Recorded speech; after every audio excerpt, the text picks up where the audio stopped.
欢迎来到干货财经，一个分析加密数字货币领域最重要信息的频道，帮你节省时间精力去寻找和解读币圈资讯。欢迎订阅，下方有挺优交易所的注册链接，点击注册能获得返佣和代币奖励，还有盲盒福利。内容现在正式开始。喂，三三，你可以开一下麦，然后试一下你的那个 speaker。抱歉，我刚才卡麦了，现在应该好了。我刚才直接闪退了，因为我不知道为什么，然后我进来之后它显示 reconnect 成功了，但是我不知道这期 space 会不会有什么问题，所以那个三三，你要不要确保一下你那边有开那个录制，我们到时候可以有一个视频这样。对，好的，我在电脑上开一个录制，这个你不用重新对。好嘞，因为这次它刚刚开始的时候，它就又出现这个问题，我刚刚直接闪退了，然后打开之后就 reconnect 回来，但是我不知道这个还能不能继续录制，所以我还挺担心这个的，它这个 space 有一说一，它做的不是很稳定，对，可以，那我们再等一下吧，就是等大家进一进人，然后今天晚上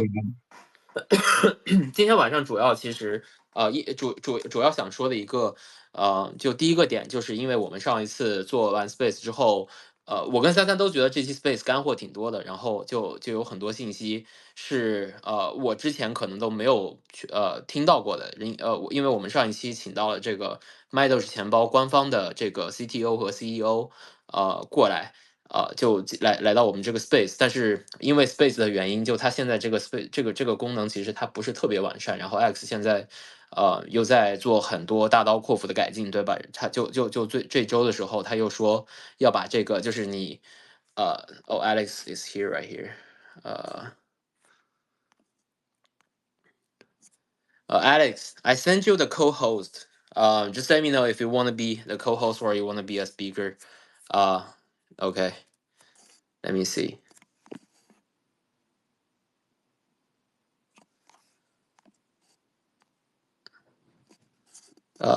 Alex, let me know if you received the invitation. Yeah. Yeah, I think I got the. Okay. I accepted both, and I don't know if it just added me as a speaker, but I'm here. Okay. Sounds good. So basically, I'm trying to. We just started. And I'm just give an outline of like what we have today. So basically, first of all, we're gonna recap what we did last time, because there's a lot of good content last time, but the space didn't get recorded, which is really a pity. So basically, I'll give a recap, and later on, I'll give the chance to my audience right here to ask some questions, just like what we did last time.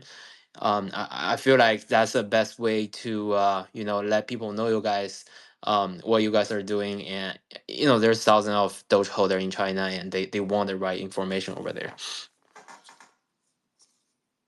Awesome. I'm so happy to be here. Thank you, man.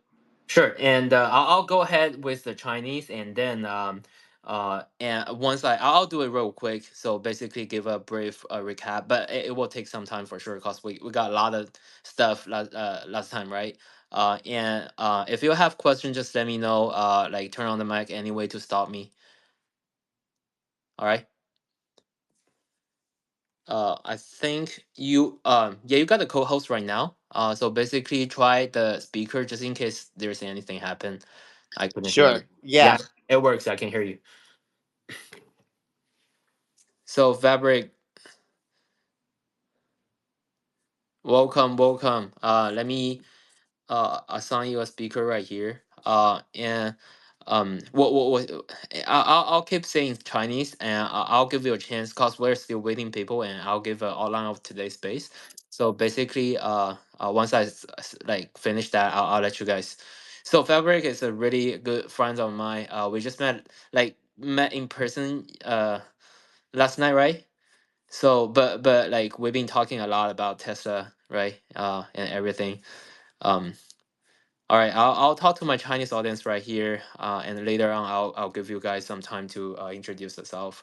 We're gonna do a recap of the last space. Yeah, no problem. I'm getting Okay. a glass of water, so I'll be back in like 30 seconds. No problem. Got you. 好，我们现在你三三，你可以说，你刚才举手，你先说一下。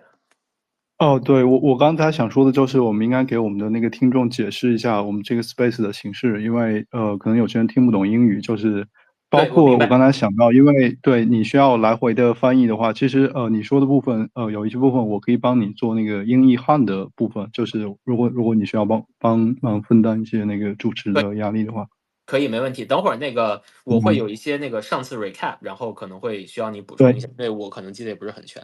好，对，所以就就是我呀，们先给大家解释一下那个已经刚才说的那个东西，就我来说吧，就是好的。就是相当于我们一会儿会先给大家类似于总结一下我们上次请到了 Alex，还请到了其他的几个 MyDoge 官方的人，他们分享的一些信息，因为其实有几个信息是非常非常有趣的，但是很可惜就是上次的那个 space 是没有录下来的。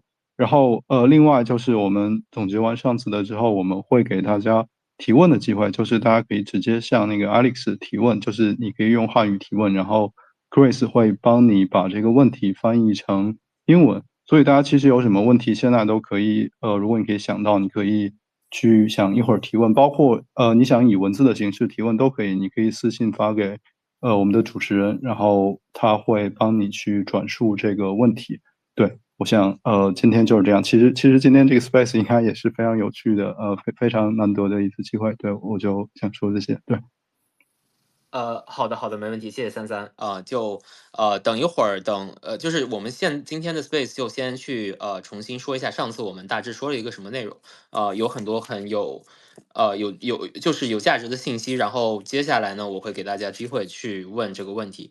那我们现在就开始，就是去很快的过一下上次我们说了什么内容，然后三三你如果有任何这个就是想要补充的，你随时打断我。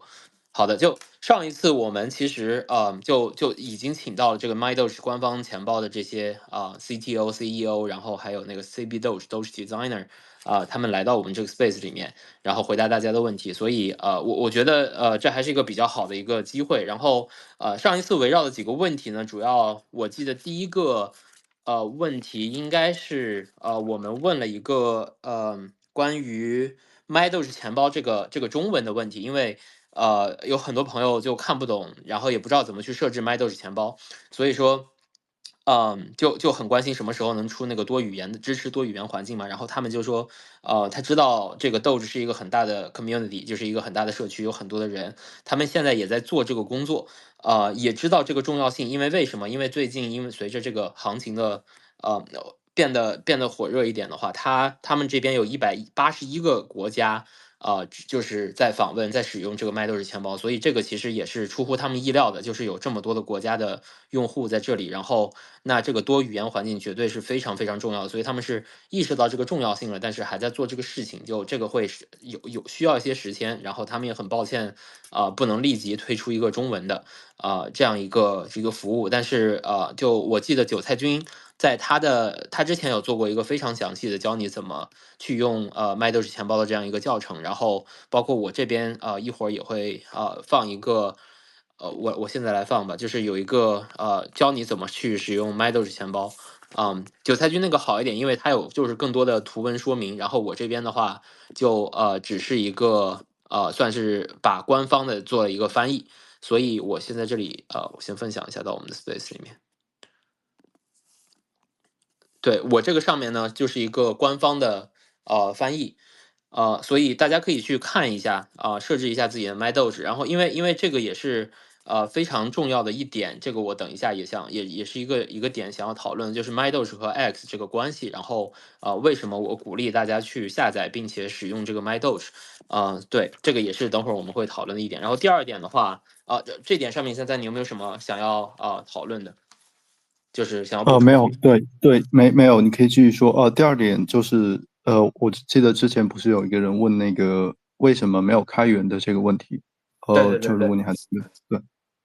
对这个，你想先说一下吗？然后我看你有什么没说的可以补充一下。可以，我可以把这一点帮你总结一下，因为上次我也在嘛，就是行。上次有一个朋友问为什么 MyDoge 是没有开源的，然后其实解释就是 MyDoge 它不只是一个钱包，对吗？就是如果你有用过那个 MyDoge，你会知道它集成了一些额外的功能，比如说你可以在 MyDoge 里面去购买礼品卡，然后你可以去登录你的手机号，然后去就是去直接跟 Twitter 去做一些交互，然后这些部分是难以去开源的。然后包括他是完全支持开源的，就是他认为钱包就是 MyDoge 的这个团队，他们是绝对是认同这种开源精神的，就是他们可能会在未来考虑，就是如果从技术上可行的话，会把钱包和其他的功能去做一个分隔，就是把尽可能可以开源的部分开源。但是目前的状况就是 MyDoge 确实是不开源的，然后这是目前因为这个应用想要实现的功能所不得已而做的一个取舍。对，这个就是关于那个开源的问题。对。那个，对，我记得第三点，我不知道你想说的是那个最关键的点，还是还有其他点？如果你有其他的点，你可以说。这个其实我有一点点想要补充的，就是他为什么不开源这个问题，因为他上次这个里面有一个点，就是说他们因为他们之后做的不只是想做一个这个就是加密货币的钱包，他们会有一些比方说电商啊、社交这些功能在这个 MyDoge 上面，因为它之后就在我看来，这个当然不是什么官方的说法，但是在我看来，MyDoge 以后会跟 X 深度进行绑定，所以说这个 X。我相信以后也会有这种电商的功能。虽然我们可能之前都一直有谣传说，就会去想象嘛，就是说那 X 会做电商这样的功能，但是第一次这个其实是从这个官方的钱包的开发者这里听到了，他们确实有这个计划。我觉得这个还是比较重磅的一个信息，就是之后X 会做电商这一块儿，然后他们也是在计划着，然后又和 MyDoge 有关系。那我觉得我们这个 X Payment 的这个上线，那就有很多，因为有很多朋友可能会质疑你为什么是 Doge 对吧？这个我一会儿也会总结，但是就是我是觉得大家应该去了解一下 MyDoge，然后这个就是这是他们以后的一个规划吧。所以说这里面有一些信息他们是没办法去开源的，然后他们也很想去开源，然后关于怎么实现的这个问题，他们可能之后想要把这个开源功能在这个钱包这个属性上实现，而把其他部分的功能就单独的去做一个就是闭源的这样一个处理。对，这个是我想去加的。对，然后还有一个我想就是还有一个点，因为这个点是那个打赏的问题，所以这个就我来说吧，33。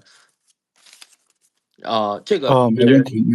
对，这个就是因为上一次我们好像是韭菜君还是33问的，就是说打赏这个机器，我们能不能把它做的简练一点？为什么要输入那么大一串的字符去做打赏？就是 at my Doge tip，然后 tip，然后再加一个 handle，就很复杂。然后Alex 给的回答就是说，其实是因为 X 这边的 API 的改变，然后不支持现在这个功能，然后。他们想加这个功能其实挺长时间了，就他们知道这样是很不方便的，但是因为 MyDoge 是一个自托管属性的钱包，所以在技术上面所以就造成了很大的困难，对吧？然后现在就是它在 X 这端前端上面是好实现的，但是后端上面的实现，就因为 MyDoge 是自托管，所以就比较难以实现。对，这个是另一点。然后我看一下还有什么，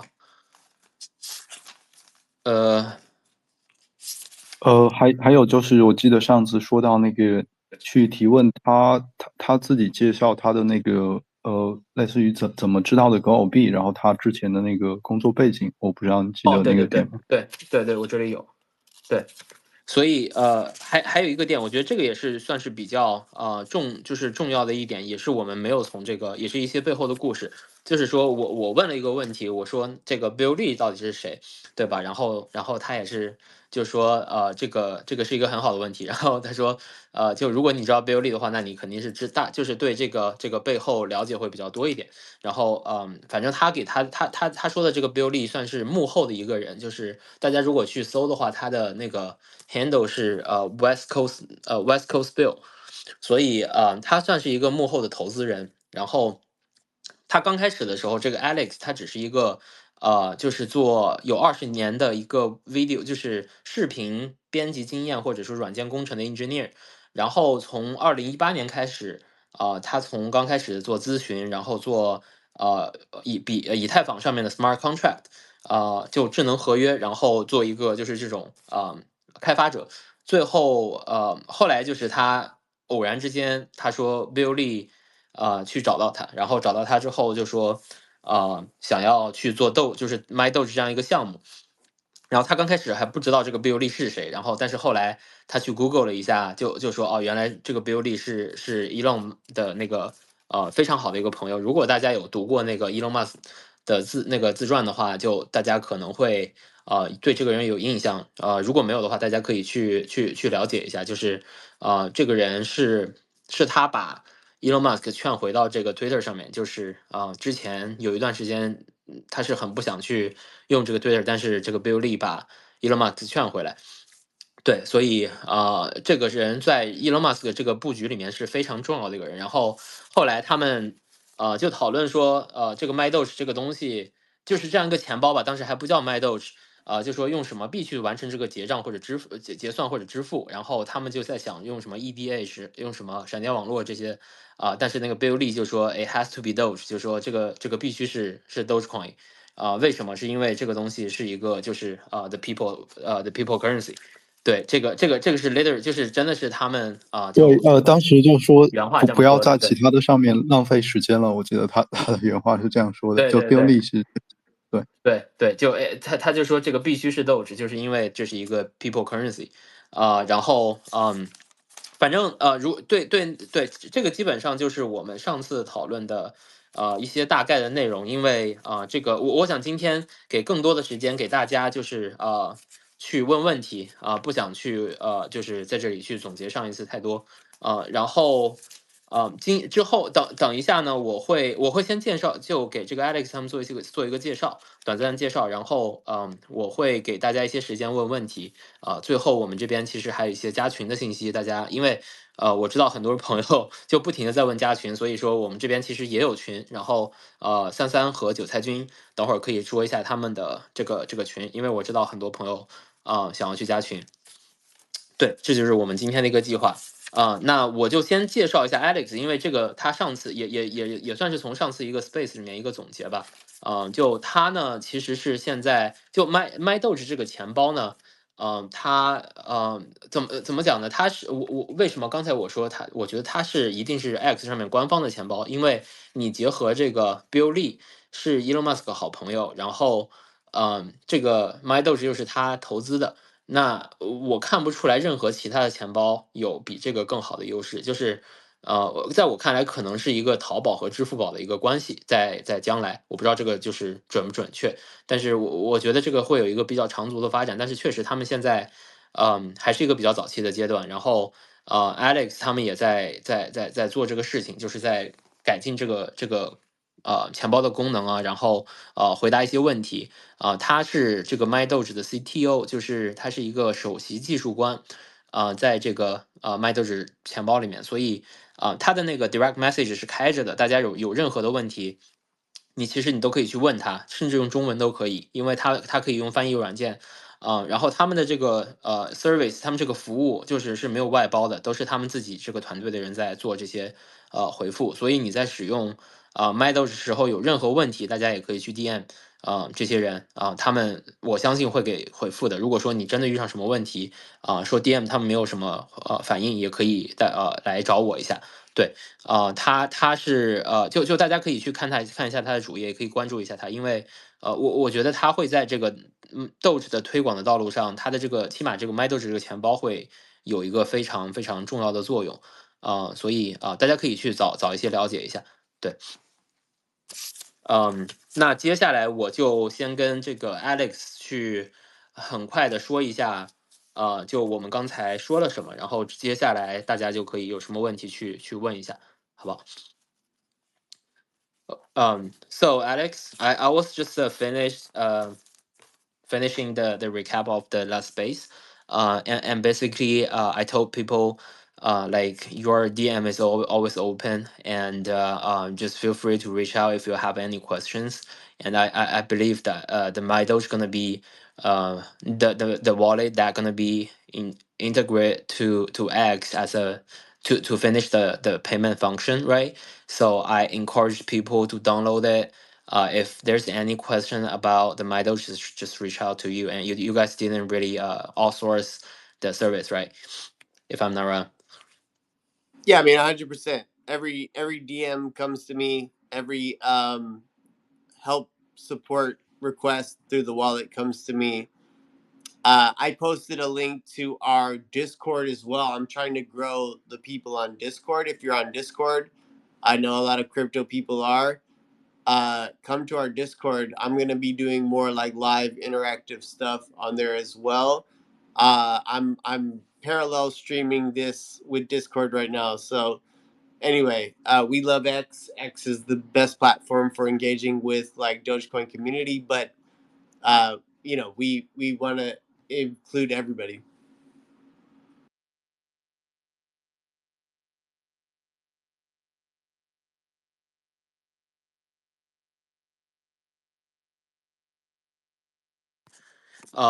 对，我看一下，三三，你可以听到我的麦克吗？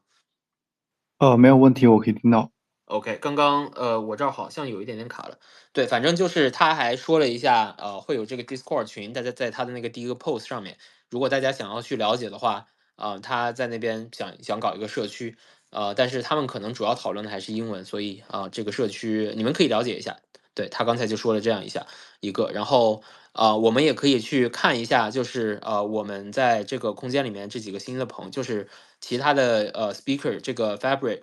他呢也是一个在美国的狗狗币爱好者，然后他跟我是在就是同一个区域，都是在洛杉矶这边，所以我昨天是跟他们去吃了个饭，然后就是这也是第一次去跟他们就是线下的一个见面啊，然后 Alex 昨天也在，如果大家有看到我的那个 post 的话，大家可以去看一下他们的主页，包括下面这个 Sadful。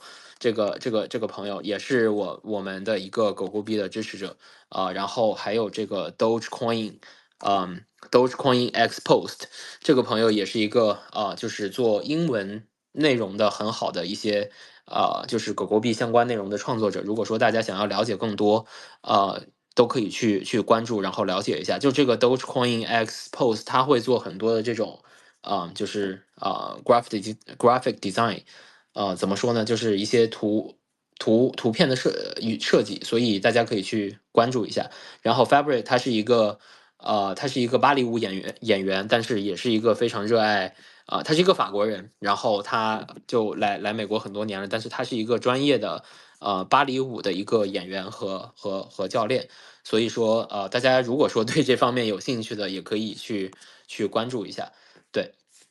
然后我想一下，然后现在如果说大家有问题就可以直接问，然后我去帮大家去做翻译，对。三韭菜君，你们好的，韭菜君你有问题你可以先问。好的，感谢主持人。我先问一下艾利克斯，就是MyDoge 钱包刚开始的时候是有那个聊天功能的，后面随着版本的不断升级，然后把这个聊天功能去掉了。想问一下，他们是不是有什么考虑？好，就是这个问题。好的，没问题。这个我也没有，就是这个确实我也没有了解过，这个也是我想要问的一个问题。So Alex, there's like my speaker right here ask a question about my Doge, cause like I believe in the original like really old version of the my Doge we have a chat function over there, and later on I believe you guys just delete that function. So like he wondered like what's the reason you guys like delete that chat function on MyDoge. Yeah, so for the chat function, we launched with like a third-party service that facilitated the chat functionality. We thought it might be fun, maybe interesting, but the reality was that quite honestly, it was too many scammers and people that would just spam their links for crypto scams and prey upon the Dogecoin community in a way that we can't really like maintain. So the reality was that it wasn't worth it for us to maintain that feature. The fact that our wallet is the #1 Dogecoin wallet, and also the only way you can tip Dogecoin on X platform, we figured that as long as you have the X platform and you're connected with MyDoge wallet, you can still communicate with your friends through X platform. And in fact, we prefer that. So there's no like verification on MyDoge wallet, right? You can sign up for an account. You can create any account. We have thousands of people from around the world that create accounts. But if they verify their X account through our sign up, then that's like a legitimate person. And then you can communicate with them on X, and you can use the whole X chat platform. So yeah, it didn't really make sense for us to like maintain the whole chat feature, just given that you can already do that on X, and it just led to a bunch of scams and a lot of problems. Sounds great. That's what I was thinking about as well. And also, yes, I think that's a duplicate function with the X, right? And just like you said, like the verification gonna be really costly, like cost a lot, right? And why not just use X for the verification? Yeah, that's a really good answer, and I'm gonna translate that to my audience right here. Just give me a moment. 他刚刚讲，就是韭菜君刚刚不是问了麦豆上面为什么不搞聊天这个功能了，然后他，就是说的，就是因为他们用了三方的服务来提供这个聊天的这个功能，在当时在之前的时候，但是上面太多这个诈骗了，就是加密货币界的诈骗，然后再用这个聊天功能，然后很多就是用麦豆的人都被骗了，然后。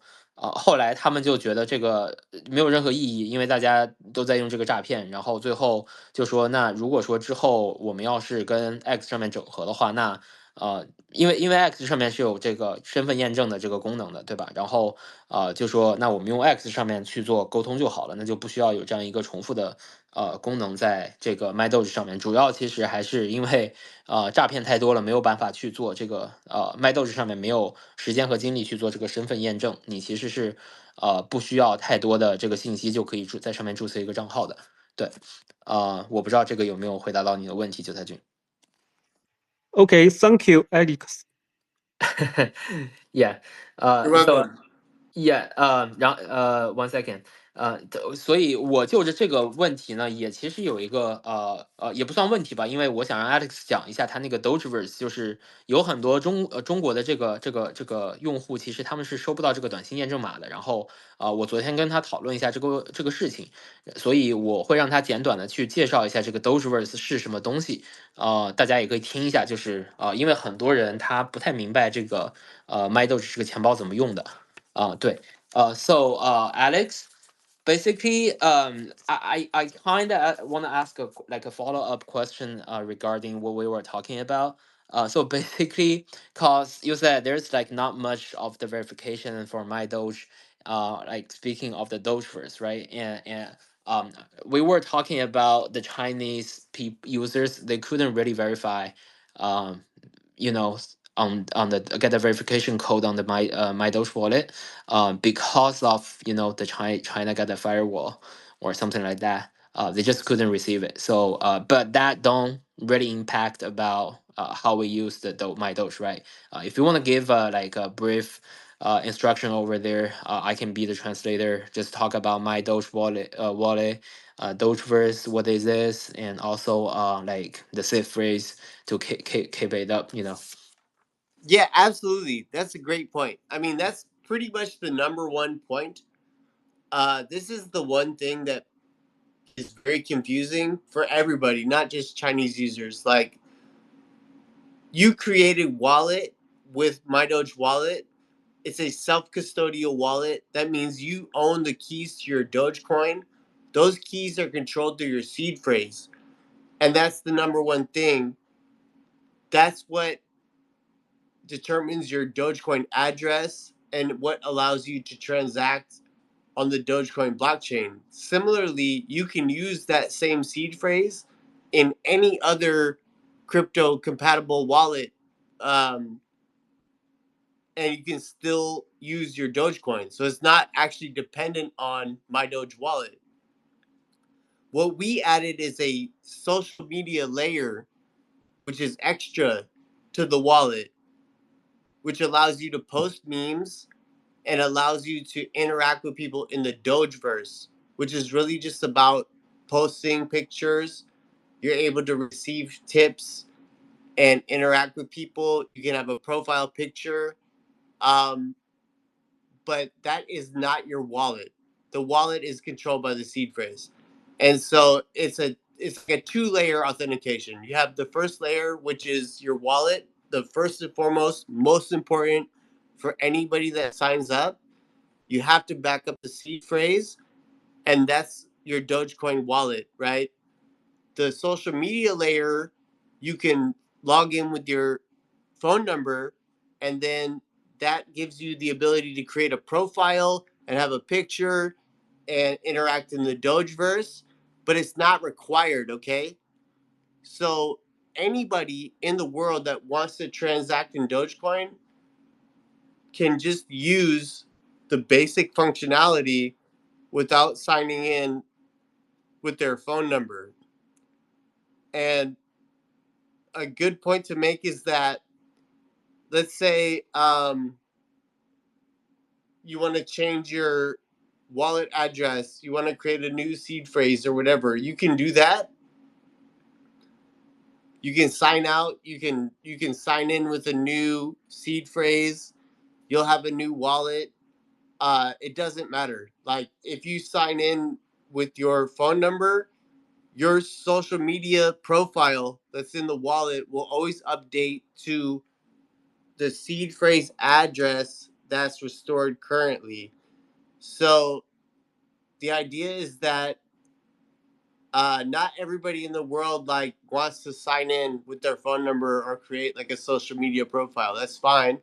You don't have to. You just have to back up your original seed phrase. And regardless, let's say you change phone numbers or something like that, that doesn't matter. Like, it's the account is not tied to your phone number or any of your identity. Like, we don't collect email, we don't collect anything else.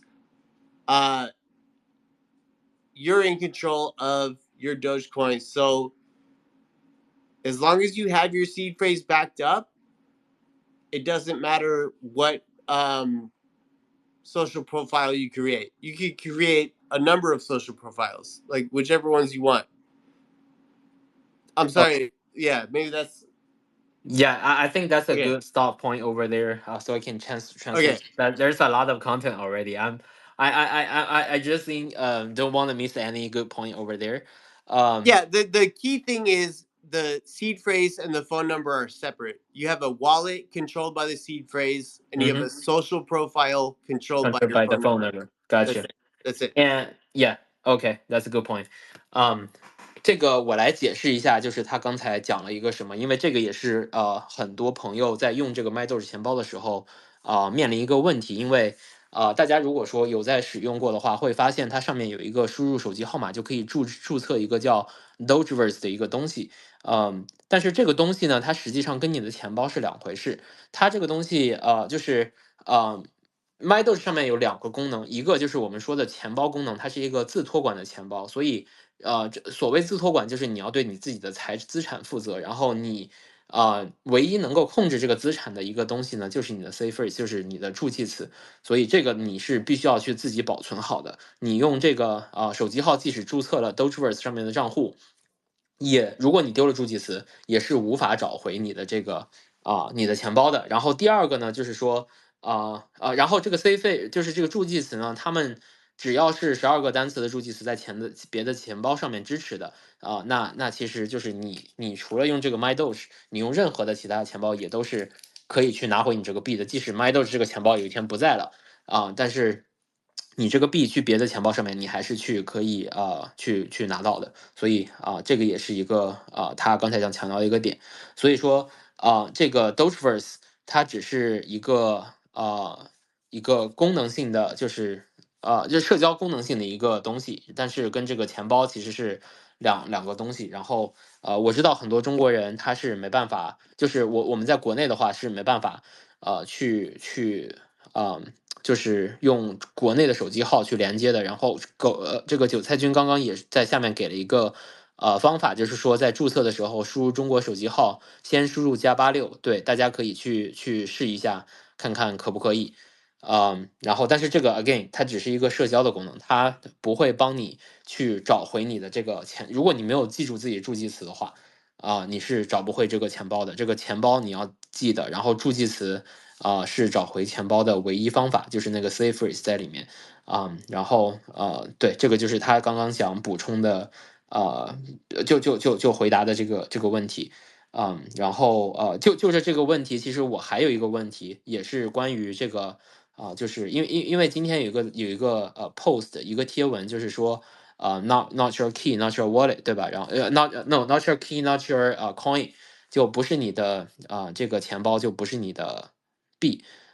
所以这一点上面我也想请这个 Alex， 因为牛市已经到了，就我们从熊市拿币拿到牛市，其实在牛市里面有很多风险，就即使你拿住了，但是有一些你不可预料的风险，就比方说你的钱包出了任何问题的话，那其实这是一个非常不可知的风险。所以牛市里面我也想要提醒大家去就是把自己的手里面的币拿好，然后如果说大家记得上一次这个 FTX 暴雷的话，有多少人的币其实在交易所里面是拿不出来的。我希望这个东西就是可能有很多朋友不知道，就币圈里面交易所如果真的就崩盘是一个很正常的事情，然后它崩盘了以后，你的币是真的拿不出来。这就是为什么我鼓励大家去做好自托管的一个原因。然后因为我们也讨论到这个就是助记词这个问题了，所以我也会让这个 Alex 给我们一些，就是作为这个 MyDoge 的首席技术官，给我们一些建议，怎么去好好的保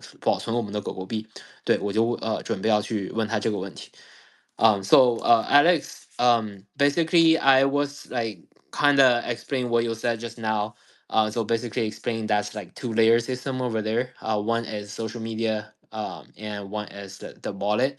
And because of because we were talking about the slip phrase already, in the bull market, there's a lot of scams for sure. You just mentioned that, and also like a lot of people they just lost their key, so they lost their coin in the bull market, which is like we've been through all the bear market, but in the bull market, there's something like something shit happen, and we lost the coin. That's the thing I don't want to see, for all the Doge holders. So, is there any like suggestion? Cause I believe there's thousands of Doge holder. They just know Dogecoin today, probably. So probably give some easy suggestion how to keep their coin, the idea of not your key, not your coin. Yeah, man, Yeah. but we made it super easy. It looks confusing when you first sign up because you get this 12-word phrase, but literally the flow of the wallet is, here's your phrase, please back it up. We ask you to verify it. You don't have to. You can skip that part. However, we do ask you to also create a secure cloud backup. The way that the secure cloud backup works is that you choose a passphrase that encrypts your seed phrase in the cloud. Nobody has access to this except for you, right? Fully self-custodial. We do never have access to your seed phrase ever. So people that forgot their seed phrase, I'm sorry, they reach out to me and I cannot Alex. restore it for you. But Yeah, Alex. we offer multiple ways. So we suggest, first of all, that you write it down on paper and put that paper very safe somewhere. But you can also use our cloud backup, which is a function of the MyDoge wallet. All you have to do is choose a very secure password. Again, we can't restore that password for you, but it encrypts the seed phrase in the most secure way.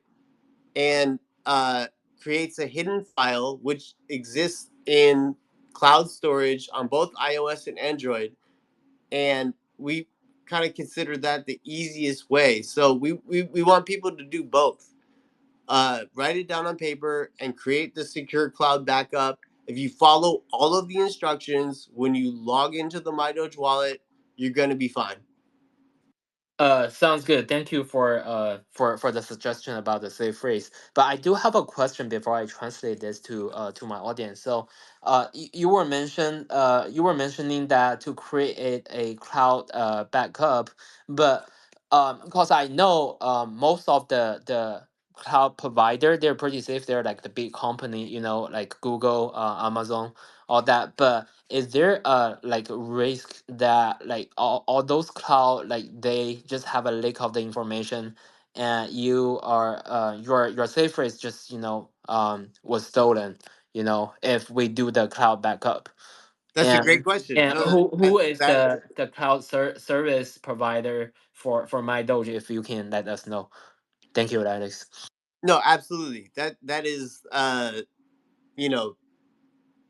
very, very good question. So specifically, if you're an Android user, you're going to have a Google Cloud backup. If you're an iPhone user, you're going to have an iCloud backup. The way that the seed phrase is encrypted is using SHA 256 encryption, standard in Bitcoin and crypto. It depends on the strength of your password, right? So you want a very strong password when you back that up. And it's stored in a hidden file that we cannot access. Nobody can access except for you. On either your Google Cloud or your iCloud service, whether you're Android or iPhone, right? And so the security of that cloud backup depends on the password that you choose.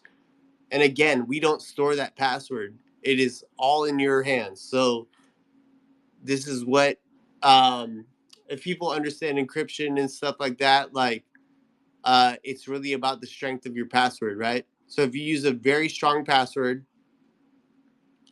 there's 0% chance that anybody can access it.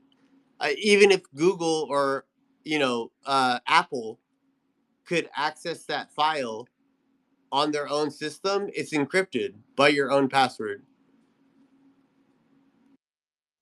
Got you. That's really good information over there. Let me translate that to my audience.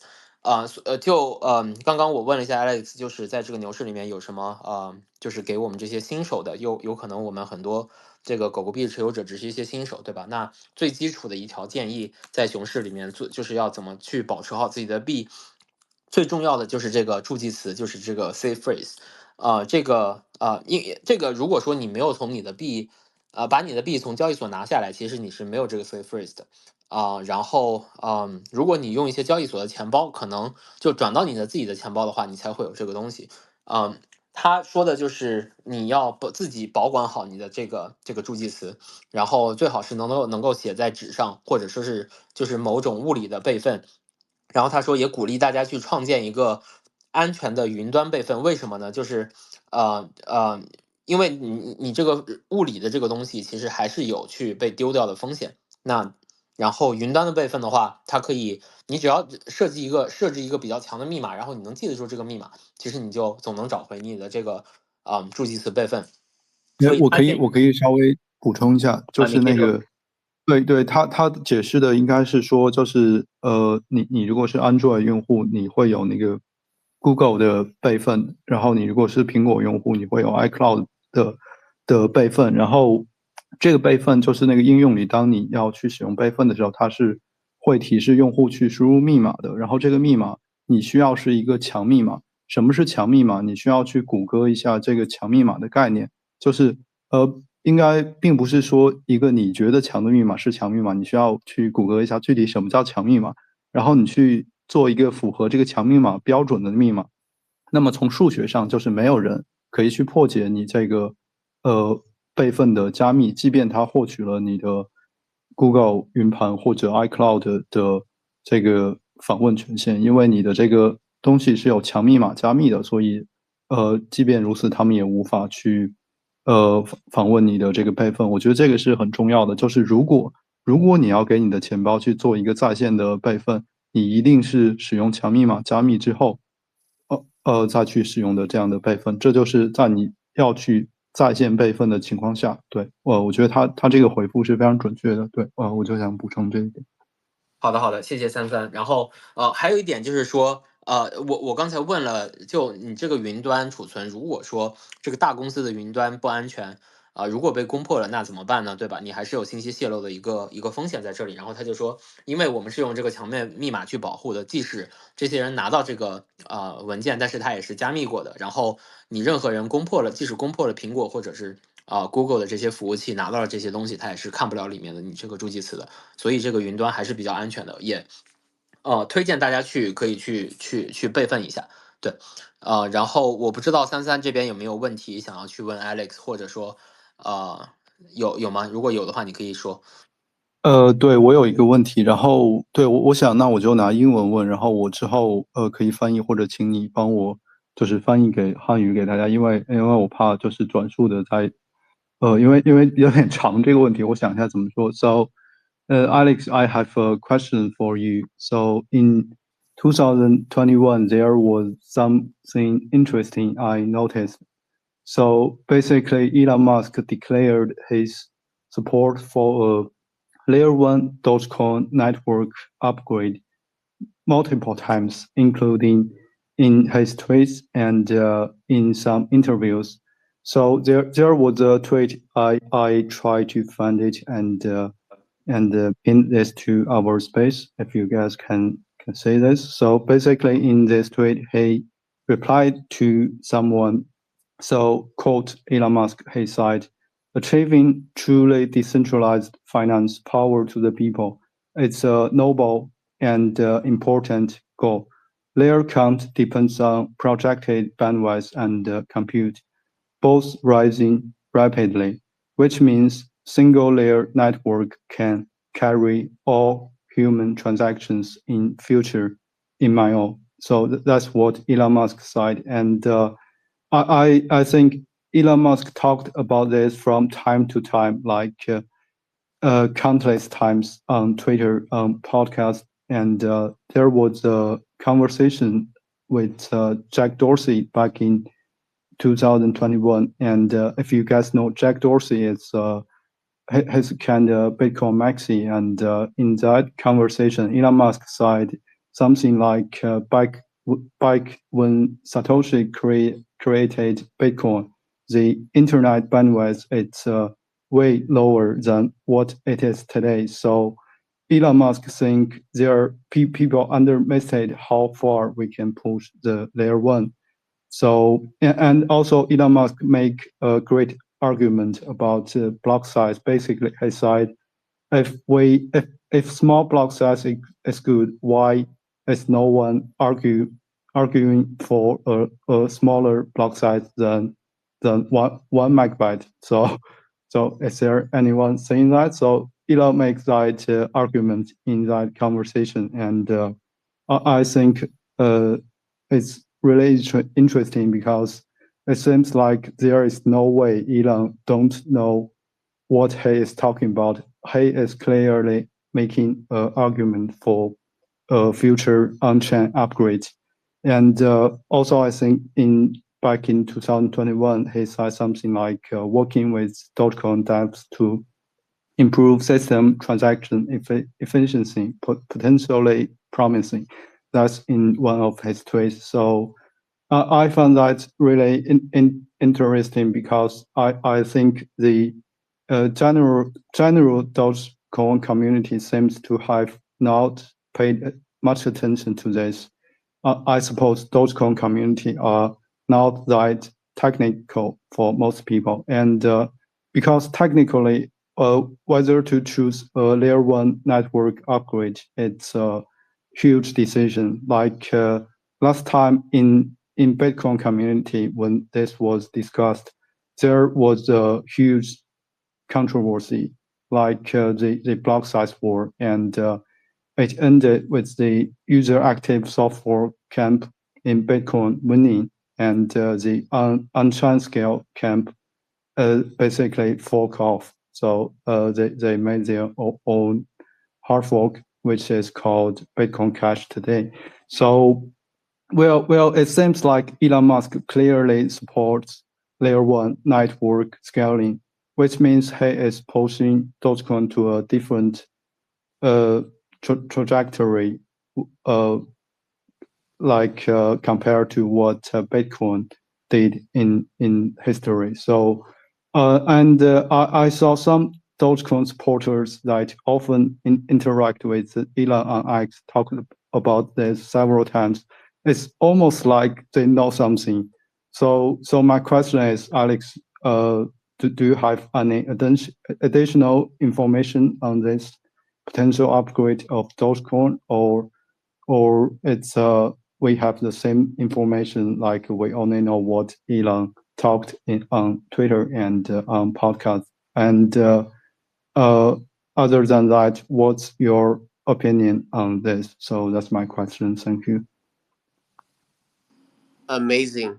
Yeah, thank you so much. Wow, that's actually really good information. And I think you pretty much said everything yourself. Like the core result of what you're saying is change the Dogecoin parameters, block size, block time, results in a chain fork, right? Right. And 100%. that's the critical thing. So we want to avoid that at all costs. We don't believe that a chain fork is going to benefit anybody. To create, because when a chain fork happens, you have what happened with like Ethereum or with Bitcoin Cash, like you said.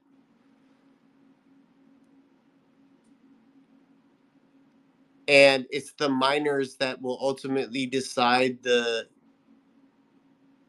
chain that gets mined. This is a very good question. It's very in depth. You know, I work with multiple other blockchains. Like I work with Ethereum people, I work with Solana people, I work with so I understand how it works. To propose this is very significant, and we have to consider that core thing that you mentioned, which is blockchain fork. And that's what the miners will decide when those parameters get changed. So let me just say this from Dogecoin Foundation. Like Dogecoin Foundation, I've worked with these people closely. I respect these people. I like what they're doing. They are proposing like radical changes, which would be like a chain fork. But they're not disguising that. Like they're saying very clearly, like if we change these parameters, then the chain will get forked.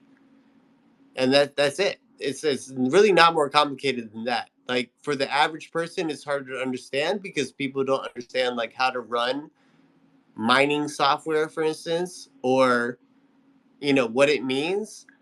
But let me be very clear: the original proof of work Dogecoin blockchain, as it exists, will always exist as long as the community supports it and the miners are mining it.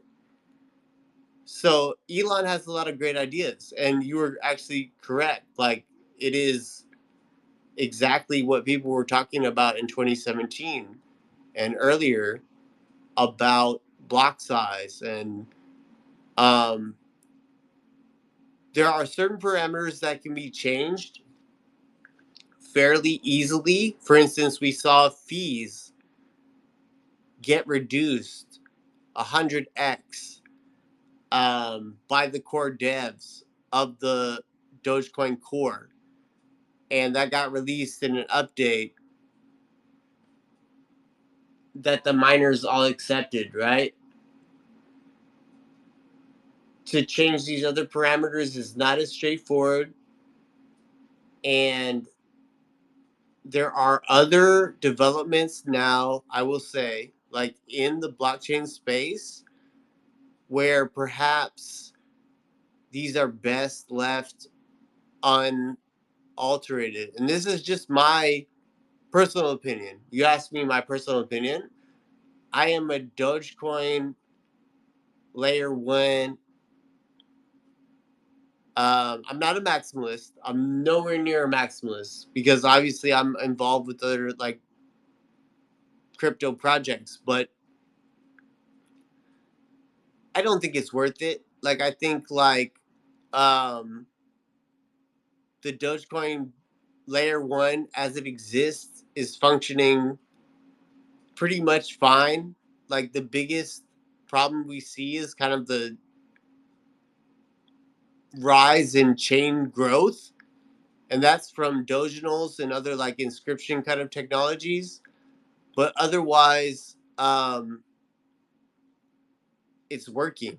And I think if you ask core devs like Patrick and other people, you know, online you can find that are like really the people that are responsible for like making these kind of changes, they'll agree. So no, I don't see any like massive upgrades. I see any of those kind of like massive changes resulting in a chain fork. They may happen, but you'll see a different blockchain from that, my opinion. All right, thank you for your response. So I may have a follow-up question. So that's where I found it. 我建议你先把这个 translate 一下。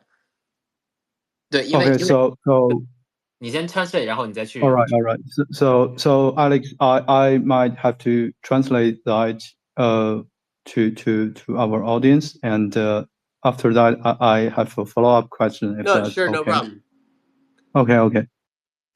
那要不就我自己来翻译一下，因为我自己大概记得我说了什么，就是我刚才是问了一个关于狗币关于一个有趣的信息，我想问那个 Alex 是怎么看的，然后这个信息是就是 Elon Musk， 如果你有关注他的话，他多次表示了去在一层网络去扩容这样的想法，然后具体包括我在上面去pin的这条推文。他去 Elon Musk 去原话去说这个实现最终的这个去中心化金融的目标，也就是把权力给人们的这个目标是一个重大关键的目标。然后这个网络就是取决于这个未来的带宽和计算能力，而这两点都在迅速的提高。这也就意味着一层网络可以去承载全人类交易所需的性能。以我的观点，就是这个是 Elon Musk 的原话。然后我还说 Elon Musk 之前和 Jack Dorsey， 还有他在很多的那个访谈节目里都有重复这一点。然后这一点其实我自己在我之前自己的 space 里也跟大家分享过，大家可能大概知道我在说什么。然后我就问我就说那个伊朗很显然知道他在说什么，然后他再去为这个链上升级去做一个至少是解释它是怎么回事，去试图推进这个事情。然后我就说我认为这个是很有趣的一个信息。然后好像大多数狗币的社区并没有对此就是给太多的注意力。然后我觉得然后就是说，然后就是我说上一次比特币的社区里发生这样的事情，最终是以一个巨大的社区争议，就是当时的那个扩容之争，然后最终比特币是走向了分裂，并且就是回过头看那个分裂中的想要去做链上升级的这一派，在分裂之中实际上是失败了。就是他们 fork off 了，就是他们变成了新的一个币，然后站在原地不动的是我们今天的比特币。所以伊朗去用语言的口头行为去推动这样的一层网络升级好像跟这个历史就是存在一个巨大的冲突，然后我就说这个是非常有趣的，然后我就问 Alex，他有没有什么额外的信息，然后并且他自己对此是什么看法，然后 Alex 就回答我，就是首先他说这是一个技术问题，就是可能会对大多数人来说是很困扰的，然后但他同意就是伊朗去提出这样的提议是一个意义重大的信号，然后据他所知，在那个 Dogecoin Foundation 就是狗狗币基金会，他们是有在之前提议一个巨大的对网络的升级的改变，但是就是当他们具体去谈论那些东西的时候，就会发现它是不可实施的，因为分叉会发生。然后他个人的观点是，狗狗币以现在的形式，的这个就是现在狗狗币的这个网络会一直以现在的这个形式去运转，然后他强调这是他个人的一个观点，主要是因为就是当这个扩容发生的时候，就是你需要尽一切可能去避免分叉，而简单的改参数会导致分叉，然后包括他最后有说那个狗狗币现在的一层网络是可以在正常运转的，所以对，所以这是他个人的观点。那个我不知道我有概括的准确或者有漏掉什么。那个如果那个 Chris 你有记得，你可以帮我去补充。然后如果没有的话，我可以问他接下来的问题。你可以继续问，你可以继续问。然后我有个建议，就是我们把这个问题稍微短，因为 Alex 他也会说很多嘛。然后中间的话，如果有朋友他听不懂英文的话，可能就有点不耐，所以我们尽量可以多问几遍，然后每次都稍微短一点，然后穿插起来，这样对。好的，我会注意。好嘞。So I just translate that to our audience, and I have a follow-up question for Alex. So I basically agree with you technically, and I think that's what makes it really interesting. Like, why is Elon Musk like if he knows about this and he don't want a fork happen a split happen in this community? Why is he like signaling this? Like, do you think there is something undergoing? And also, I think Dogecoin network is working well right now, but let's say in the future, like millions of people or even billions of people will try to onboard on Dogecoin, and so there will be a issue about the transaction per second, and like what will be the solution? Like, do you have any information? Yeah, no, actually, like I'm thinking about it more, and thank you for that. Like, this is a multi-dimensional problem. Elon Musk understands the problem fundamentally, right? From his perspective, yes, it's very easy. Just change these things, right? He's speaking from a very broad perspective. He's speaking from a perspective of, someone that's trying to send humans to Mars and shit, right? He's not speaking from the perspective of people that are actually like running Dogecoin nodes, like as they exist.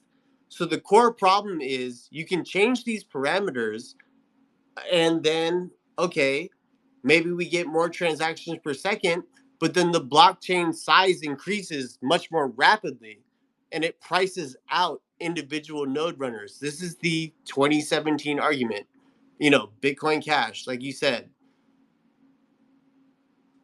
So do we want the network to be decentralized such that everybody can run nodes and it doesn't cost a fortune with hard drive space because of block size increasing so much more rapidly to trade off for transactions per second? Now, what the blockchain devs, people like myself, have been iterating on and focusing on is like, how do we keep the layer one intact as it exists and then add things like a layer 2, which will alleviate transaction congestion in the future. The same way Ethereum has been working on this. Very smart people like Vitalik. Vitalik is friends with Elon. Vitalik is friends with Dogecoin Foundation. Like, this is an ongoing discussion. I think when Elon made those statements, it was kind of just like his off the cuff, like, yeah, guys, just do this. Like, of course, that made sense to him, because what's hard drive space to Elon Musk? He doesn't care how much it costs. You know what I'm saying? So it's like, sure, that might be one way to scale, but that loses decentralization because you're pricing out people that run individual nodes in the network.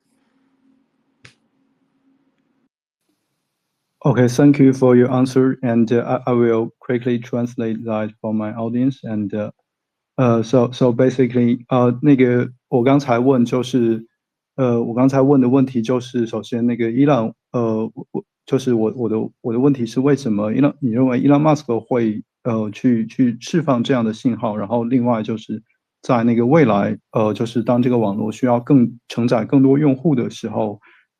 这个网络该怎么样去升级？然后 Alex 的回答是，他认为这是一个多维度的问题。然后伊朗在那个特定场景下的回答是一个仅仅从技术层面的回答。然后 Alex 他自己还是倾向于站在就是相当于一级网络不去做更改的这个想法。然后包括他提到就是那个伊朗是Vitalik 是伊朗的朋友，也是狗币社区的朋友。然后包括他有提到在Ethereum 网络新的技术通过一些二级网络的解决方案去提高这个网络的性能。他说这是一个就是应该说这个加密世界正在进行的讨论。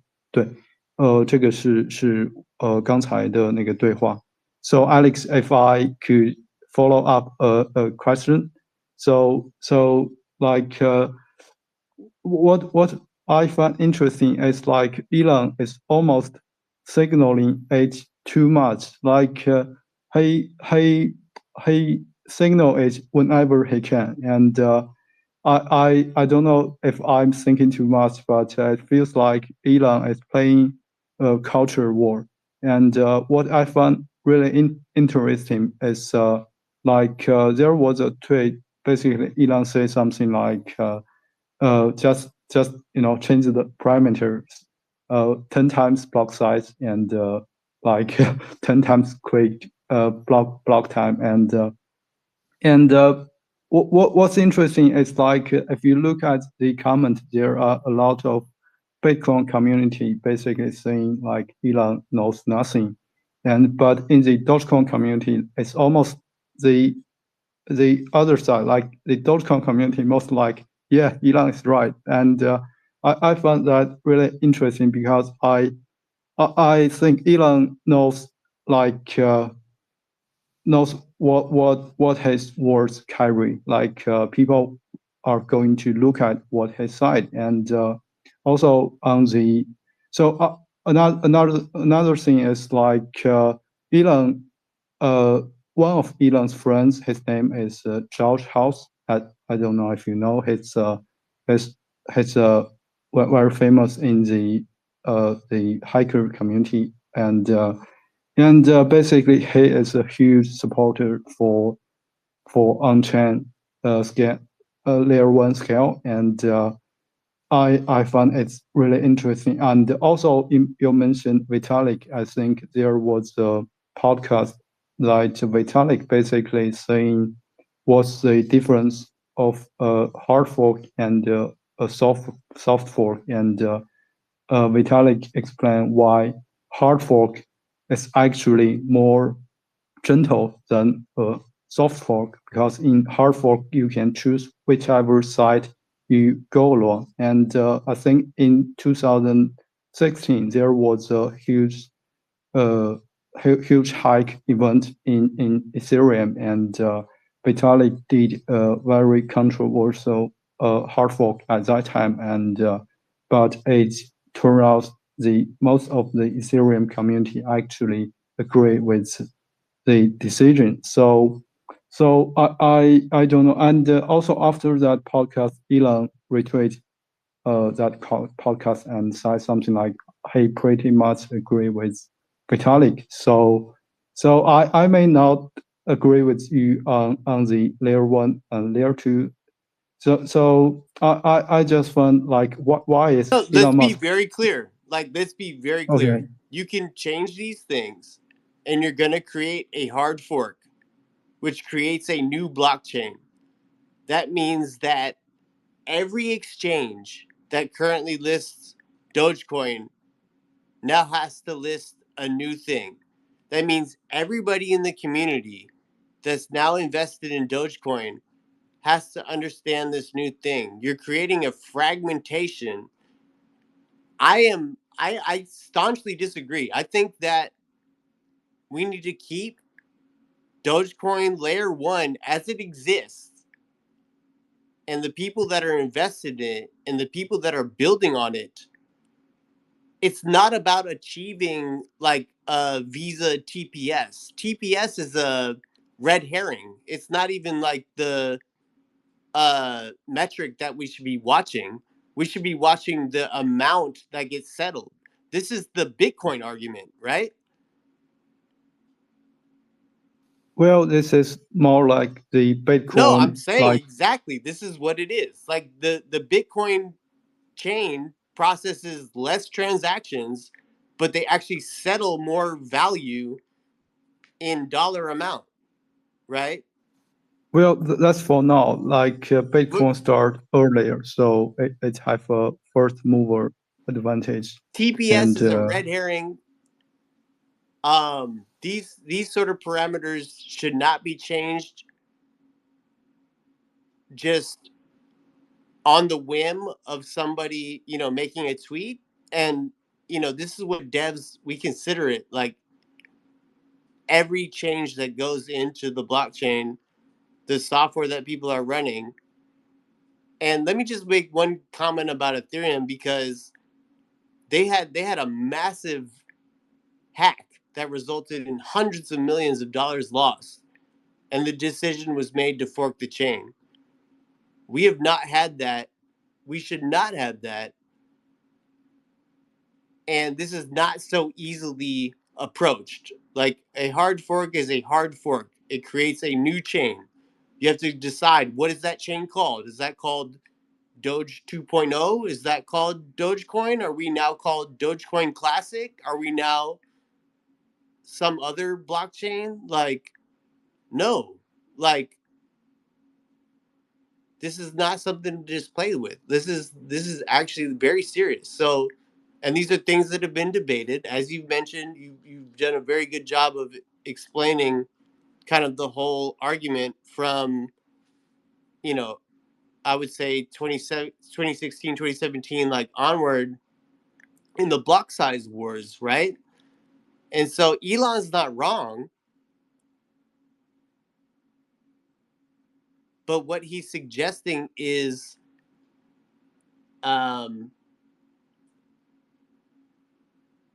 very significant. So we need to address this. This is what we're talking about. Like, so like you've seen from the Dogecoin Foundation, like a proposal for a new proof of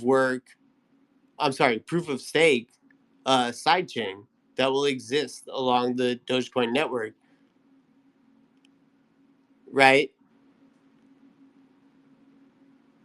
well, sorry, Yes, can you this is repeat your look up question? Timothy Stebbings and what they posted. Like, this is all like public knowledge, like fact, right? And so, as the core Dogecoin community and people that are supporting the proof of work chain, like, I don't think you're gonna get like consensus for this. I mean, you can fork the chain, but then you're gonna create a huge rift, and you're gonna create something that's different from what we support and what we're working on. Well, I actually disagree with that, 三 and 三三三， Okay, 我 fine. 建议 um, 我建议你先 translate 一下，因为又 all 又 right, 有 all 两 right. 次话。 So let me translate that what we just had with our audience, and so 就是我刚才我想一下从什么地方开始说，我刚才是怎么说的？我刚才还是说就是为什么 Elon Musk 要去推动这个事情，然后我觉得这里面有一个巨大的冲突，然后我说我个人认为 Elon Musk 是在去准备一个文化的战争，然后包括我之前提到像在以太坊的社区。当那个社区里出现硬分叉的时候，社区是可以达成一个比较统一的共识，然后最终就是以太坊他们是可以去进行升级的。我是去做了这样的一个可以说反驳，然后其实 Alex 他也回复我说，就是他对于这个事情，就是他是非常坚定的站在这个。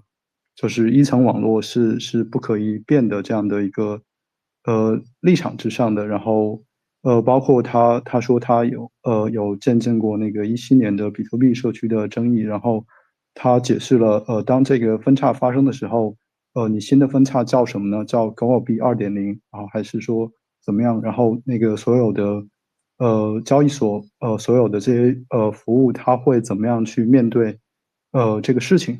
对，然后下面我可能要继续去向他去就这个问题提问，如果大家不介意的话。那个 Chris，我不知道如果你想要去插入什么其他的问题，或者我刚才有漏掉什么？没有，我觉得你刚才翻译的就差不多，因为他说了确实很多信息，然后我觉得很难去逐字的去翻译，只能说是做一个 summary。对对， ，OK，然后我这边也就是插一句，就是如果大家有想要问问题的话，可以就是申请那个 speaker， 然后等一下有机会的话你可以举手，然后我们可以把你拉上来去问问题，然后对，三三你有问题的话你可以继续问，然后尽量就是我们中间断开多一点，然后让大家有机会知道我们在说什么，要不然那个就很长一段对话，对他们不知道在说什么，对。好的，因为我觉得这是一个非常关键的问题，所以我希望对今天我们有这个机会，我就问。So Alex, I think, well, let's say back in 2000, like the Ethereum community, they have many upgrades of the network, and there is consensus, but in the Bitcoin community, when the upgrades, when they talking about upgrades, there is rule number one. Basically, rule number one is never hard fork, and they call that basically user active soft fork. And I think that's a huge cultural difference between Ethereum and Bitcoin. And so I actually think. So let me just be very clear. Yes, very clear. Yes, I'm not actually opposed to these ideas, but what you're proposing is to create a new blockchain, and that's it. I understand that 100%. So like but that's the bottom line, and everybody that participates in the network, miners and nodes, they can choose to participate in this new blockchain, but do not call it Dogecoin because it's not Dogecoin. It's something else. It's like a new thing. That's it. Well, that's what happened in Bitcoin community, but that's not what happened that's in what's going to Ethereum happen, community. and you're going to have Dogecoin Cash. Is basically what you're suggesting. I'm saying, but why not like Dogecoin and Dogecoin Classic, like what happened in Ethereum community, like like in Ethereum community they have. Like I said, TPS is not the fucking problem here. Like, Well, pardon my language, but I feel strongly about this. It's all right. Like, there's no reason to go this direction other than people want to launch like other coins to make money. So what you are saying is like Vitalik is like no, I like Vitalik. I was a Ethereum dev before I was a Dogecoin dev. Go work on Ethereum. Go work on another EVM blockchain. Launch your own EVM blockchain. Do whatever you do.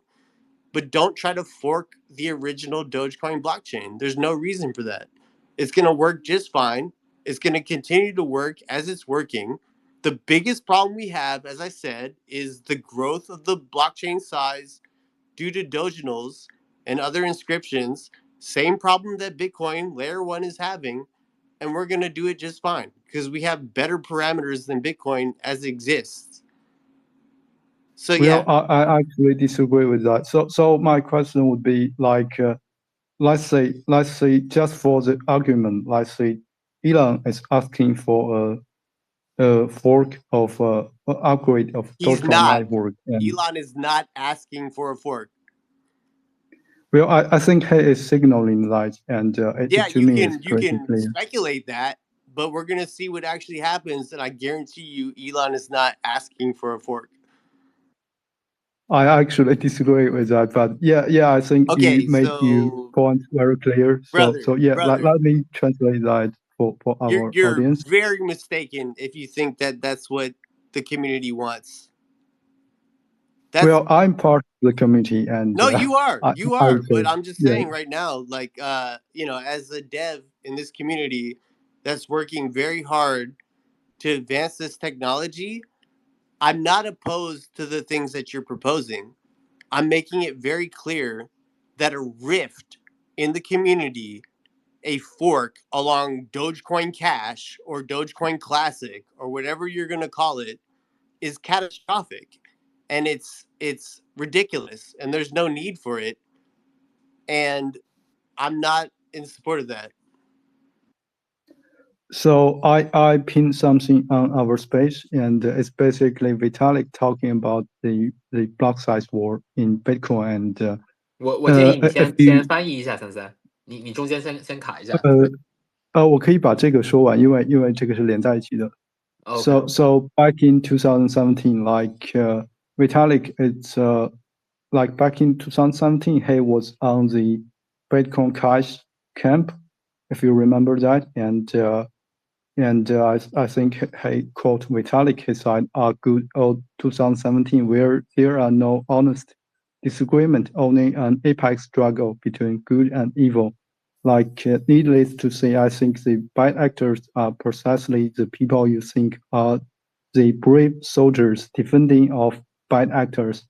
But if we approach it this way, peace will never come. That's what Vitalik said back in 2017. And so I'm making an argument that what makes Dogecoin really valuable, its community haven't become like the Bitcoin community, which is rule number one, never hard fork, and that caused some problem in the future, and that also caused some problem right now. Like Bitcoin, it's not a very good media of exchange, and I think Elon is making an argument about like, see, if technically we can achieve billions of human, the network can achieve those things, we should do it. I think that's what Elon is signaling, and Yeah, I that's know fair you enough, may but not don't agree with that. try to actually say what Elon's signaling, because I guarantee you Elon still supports Dogecoin as it exists. And the proposal I of a agree with fork that. will be catastrophic to the community. I said this before. Everything you said is valid. I actually don't have a problem with it. And like I said, I support Vitalik. I support Ethereum. Like I work with these other blockchains. Like that's all good technology. A simple solution to what you're proposing to keep the Dogecoin layer 1 as it exists is a Dogecoin layer 2. And I won't deny it. Like I'm working on that sort of thing. So like, look at what Vitalik's written about layer 2. I was one of the earliest developers working on Ethereum state channels with a product called Spank Chain, right? This was in 2018, right? State channels are not perfect in any way, but now we have things called like ZK rollups, and we have things that can actually scale on a layer 2, preserving the properties of the layer 1, right? There's no reason just to arbitrarily say like, oh, hey, block size is going to solve the whole problem, and it's not. Like, there are so many I'm not radical saying block changes you would size have to is make. going Great. to So you're proposing a new blockchain that's not Dogecoin. Fantastic. That could be like, some kind of EVM fork or whatever. But like, let's keep it real, man. Like, we've got a massive amount of people around the world that are supporting the Dogecoin layer 1 as it exists, miners and nodes, and to just fork that or change that, we don't have a Vitalik in Dogecoin. We don't have someone that's just going to say, hey, this is the thing. And you're pointing to Elon. Elon is not going to say that. I guarantee you that. Well, that's where I disagree, but I'm not arguing for a block size increase. I'm arguing for a culture that not like rule number 1, never hard fork. Because if you do that, there are a lot of, let's say you want ZK roll up on Dogecoin, but I don't think you can do that without a hard fork to change something. And I don't know if I'm right on that, but yeah, that's I'm it. right. That's the bottom line, bro. That's it. Like, you can say Elon wants it, all these people want it, blah, blah, blah. But if the actual node runners running the software do not want to upgrade to your new thing, Dogecoin will remain Dogecoin, and then you'll have Dogecoin 2 or whatever people try to call it. But we're not going to be Dogecoin Cash or Dogecoin Classic. Not under my watch. Well, so I'm not arguing for 你停一下。我觉得我理解，不是对，真的，因为你可以先把他今天说的你消化一下，然后之后呢，他还会来我们这边的，因为你这样 keep going 这个就是英语的话，确实他们不懂你在说什么，你要给他们一些翻译的，对，然后你可以你先消化一下他说的，然后之后他会很常来我们 space，你有很多机会可以跟他交流的。我最后一句话，我知道，对，就是我最后一句话 ，so I'm not arguing for 你先翻译一下你们刚才讲了什么吧。我马上说完，就是 so what all I'm saying is like if Elon Musk supports this like hypothetically, and I think that will create a strong enough selling point. And let's say if that happens, I'm not arguing for that to happen, but if that happens, I think it would be wise to actually agree with that. And hey, that's fair enough. That's but I think Elon's actually going to come with support for Dogecoin layer 1, and he's going to come with. This is another thing that Elon posted, where he talked about exchanges being the de facto layer 2, right? So maybe right. He talked about it. Right. So layer 1 works well enough, and you have a de facto layer 2 with X payments. That's way more feasible than what you're describing, in my opinion. I don't know, but like, I have not seen any posts from Elon since the ones that you mentioned. And I know that he is actually still working with like Dogecoin devs or whatever. So until I see like any type of thing elsewise, but to your point, I'll give you credit. Yeah, like Elon could pull a Vitalik maneuver and try to fork the Dogecoin blockchain. But that's exactly what it will be. And it'll be a fork, and we'll have 2 chains now. We'll have the original chain that thousands of nodes around the world are supporting, and then this new one that others choose to support, and maybe both. But it's detrimental to the community, and it's not something I support. All right, got you. So let me translate our conversation to our audience. 就是我刚刚还是去问了这个问题，然后我说我的观点是，我不是去声明我现在要去做一个狗狗币的2.0，我是说如果伊朗想要这样做，我认为这是一个足够强的共识，然后我们应该去支持这样的共识去进行这个升级，但是 Alex 他非常的不同意这一点，然后他给出的论点，首先还是他之前说过的，就是说，任何形式的升级，它是可能导致网络的分叉，然后他刚才也说了，当分叉发生的时候，他会非常，就是他的立场会非常明确的站在就是这个就是没有动的这一派，所以他不希望这件事也不会认可这件事情的发生。然后另外一个论点是就是其实到今天加密货币社区有一些新的进展，比如说Ethereum 上的ZK Rollup， 然后用这样的方式用这样二级网络的方式去拓展这个网络的性能，所以就是说他是非常明确的去不同意去我所说的这个未来一个可能的狗狗币的网络升级。然后他最后还说到那个伊朗之前是就是他并没有看到在我刚刚上面所举的例子之外的伊朗去就是释放想要升级信号的信息，所以他还是不同意我刚才说的东西。对，这是我对我们上面的可能不是一个字对字的翻译，就是一个几个论点的一个概括。对，我不知道 Chris 对，关于这点我想补充一下，因为我刚才也在听你们的这个对话，就是首先就是从根本上我去理解你刚才讲的这个点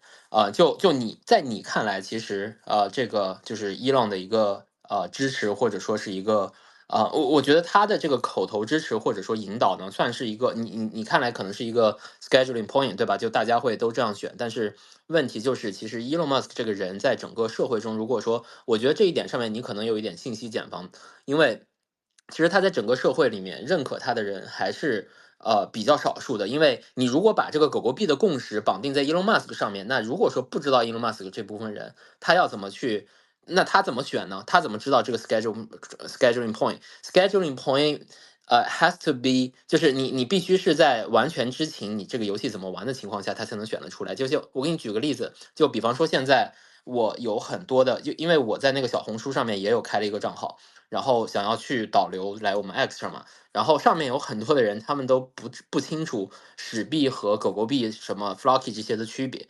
你知道吗？然后就是你要想到还有这种人，然后更退一步，如果说你狗狗币想要做一个世界的货币的话，你是没办法用伊朗的影响力影响到这部分人的，对吗？所以说这个其实你真的还是要去放在更广泛的一个这个范围去看这个东西，就是对于很多人来讲，可能这并不是一个 scheduling point。然后另外一方面的话，我觉得就伊隆他是真的是没有办法去。就是非常明显的去说，就引导一个硬分叉，或者说至少现在还没有从这个 Alex， 因为我觉得 Alex 他应该是最接近伊朗他们想要做什么事情的一帮人了。然后如果说他们说伊朗没有这个的话，你是不是就是倒退一步，再回头看一下，就是这个计划上面有没有什么疏漏？对，这是我想做的一个补充，森森。好的，其实我不是很同意你刚才说的，但是对我不想现在再去就是非常具体的争论那个问题，因为对也会让我们的观众很困扰。So Alex, thank you for your honest opinion, and I really respect that. So I found the tweet you talked about. Basically, Elon replied someone saying like, what matters in my opinion is lower fees, decrease in block time, and increase in block size. A single layer network with exchanges as de facto layer 2 seems like the simplest solution for a media of exchange, and that was back in 2021. And again, I really respect your honest opinion, and yeah, that's what my question is, and I will really think about it. So thank you again. 33, I respect you as well, and you are definitely very well informed and know what you're talking about, and I always appreciate that, you know, in any discussion. I'm not against any of these things, right? Like, I'm a blockchain dev, I'm a crypto dev, like I invested my life in this, so I happen to be working on Dogecoin 100%, like, for the past 2 years, you know, with my Doge wallet and everything we're doing. My opinions, you know, if they were strong, like, it's just in relation to like Doge itself. And yeah, so that tweet is very telling, and I think that like we can achieve the things that Elon wants, like through the layer 2 solution. All right, I'll translate that for our audience. 就是我刚才说那个，我刚才引用了伊朗之前的一个推文说，就是他刚才有提到推文，但是在这个推文里，伊朗是说，重要的是降低费用，然后降低区块时间和增加区块容量，一个1级网络，加上做交易所作为2级网络，在我看来是一个最简单的。解决方案，这是伊朗之前的推文，但是这个已经是2021年了。然后对我就是说我非常尊重他的观点，然后我会思考这个问题，然后他回复我说他也非常尊重我的观点，然后他认为我知道我在说什么，然后就是大家互相客气的就是这样交换了一下，对，然后最后他说他自己还是认为。这个 Dogecoin 就是狗狗币是要在2级网络上去用一些技术方案去解决这个问题，这是他的观点。对，然后这个就是我对这个问题的总结。然后对，抱歉，那个如果有人觉得这个是在浪费今天时间，就是这其实是我非常想问的一个问题，也是看他们对这个问题的看法是怎么样的。对，然后对那个 Chris，我不知道其他的你想说的。对，我也想补充一下，因为确实刚刚这个，因为你们谈的，就是我作为一个不是很懂技术的人来，就是还在学习技术方面的人来听你们的这个对话。首先它是就是 technical， 就是很有技术方面的，然后你们又在用英语，所以就是我在这里稍微补充一下，如果你进来是就是刚刚接触到狗狗币的这些朋友们，然后如果不懂他们在说什么，我觉得很正常，因为我很多时候也不懂他们在说什么。然后呢，但是我们这个 space 是有这个录音。就在我听到刚刚他们讨论这些问题，在之后我们回看的时候，因为历史是在发展的，我们有不同的这个观点，我们可以互相去交换意见，去讨论。在经过很长时间之后，我们再回头看今天，我们想就是如果你了解了更多狗狗币的知识，回头再看到今天的这个录音，我相信是一个非常有价值的一个讨论。然后也有很多就是因为这个。33是我非常觉得很敬佩的一个在技术方面懂很多的一个朋友。然后 Alex 这边呢，也是一个他刚刚在介绍自己，他是一个非常有经验的，因为从开始做这个以太坊的时候，他们就是这个 developer， 就是这个开发者，他也跟这个我们说的微神是有联系的，就是他也是一个很资深的在技术方面的，就因为他都是 CTO 嘛，他是首席技术官嘛，所以说我相信他也是很专业的，所以说他们两个这个交流就很难避免的很专业，然后中间交换意见的时候就都是英文，也没有给大家去做翻译但是这个其实也就是 Space 一个形式嘛，就是我们就是来聊天。如果说大家有什么有问题的话，那我觉得也可以上麦来问一下 Alex。我觉得没有什么 stupid question， 就是没有什么就是蠢问题，因为我知道非常多的人是可能第一次进入我们这个 space， 或者说知道狗狗币这个东西那如果说你有任何的问题，其实都可以来问的。对，这个是我想说的。然后韭菜君和33，你们有没有什么其他的问题？如果说没有朋友问的话，这样吧，我先给 Alex 去翻译一下我刚才讲了什么，然后你们也看一下，如果有什么问题的话，可以举手，或者说是去要求上卖。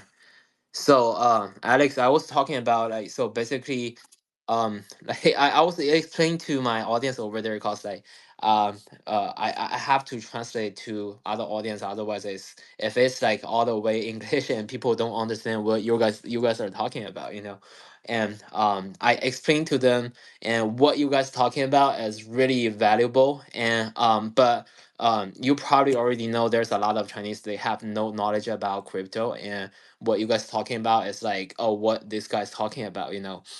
So I just explain, there's a good information, it's pretty valuable. And if you want to know more about Dogecoin, there's one day when you look back to like our space today, you will find a lot of information that you don't want to miss, right? So basically, even you don't understand now, that's fine, just keep it because we got a record, and we can always look back. That's what I was talking about.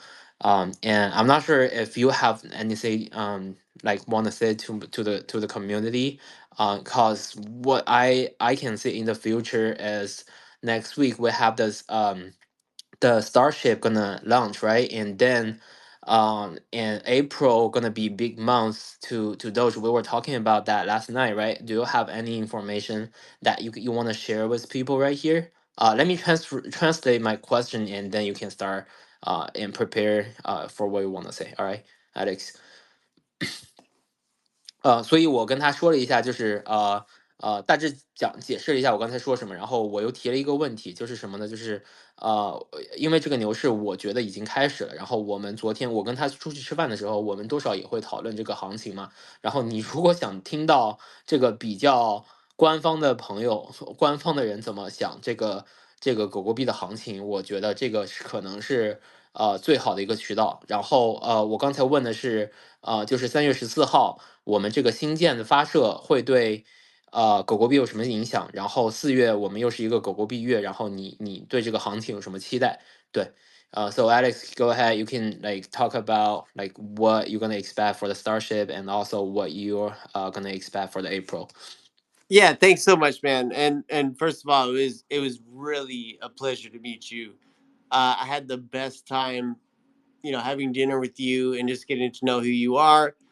And we were talking about everything in the Doge community, how we are like aligned, and how we love Elon, we love Tesla. Like, there's so much overlap here, right? Like, for the Starship launch, like, of course I'm exhilarated. Like, I want this to happen. I can't wait to go see it myself. I hope CB Doge is there, and other people that I'm with, like, to go see this happen. Maybe not this one, maybe the next one, I don't know. I'll definitely be watching it online. Like, my eyes are glued to everything that's happening with Elon, Tesla, SpaceX, happenings, right? In terms of everything else, like, I would just say, like, Doge, do only good every day. Dogecoin, blockchain, layer 1, here to stay, top 10 cryptocurrency in the world.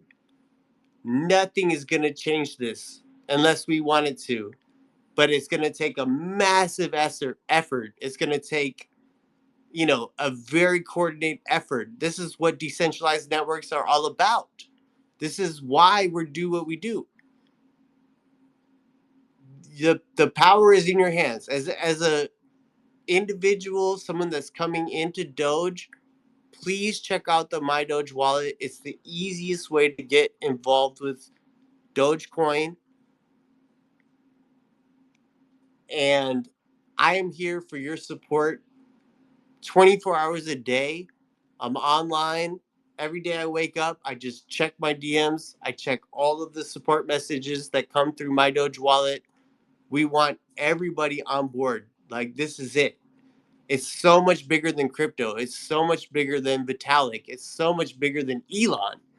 It is a global phenomenon that we're creating together. If we use this currency as a currency, then we already win. And it doesn't matter like any of these other things. It's so simple just to get involved, back up your seed phrase, and you're good.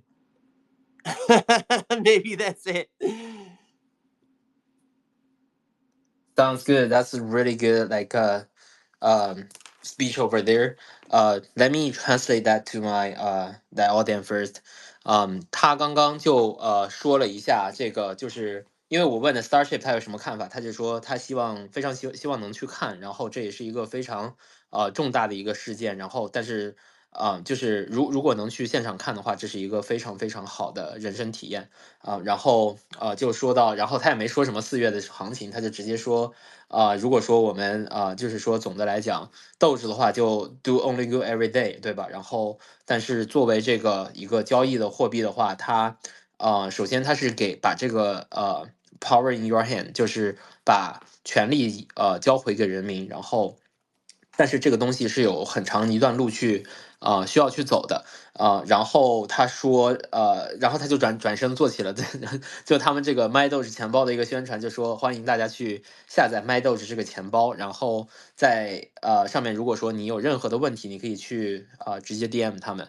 他们都会给你们回复，然后我们要做的这个事情，目前就是说把狗狗币作为一个全球的交易型货币这个东西其实这个愿景远比就是比特币要大，然后远比以太坊要大远比威神和即使是 Elon Musk 其实都要大因为这是一个全球性的一个革命性的事件，对，这个基本上就是他刚刚说的，所以也是给大家这些新进来的朋友，如果不知道在发生什么的一些朋友的话，就是我们刚刚就现在在共同主持人这里，这个 Alex 他是 MyDoge 官方钱包的首席技术官。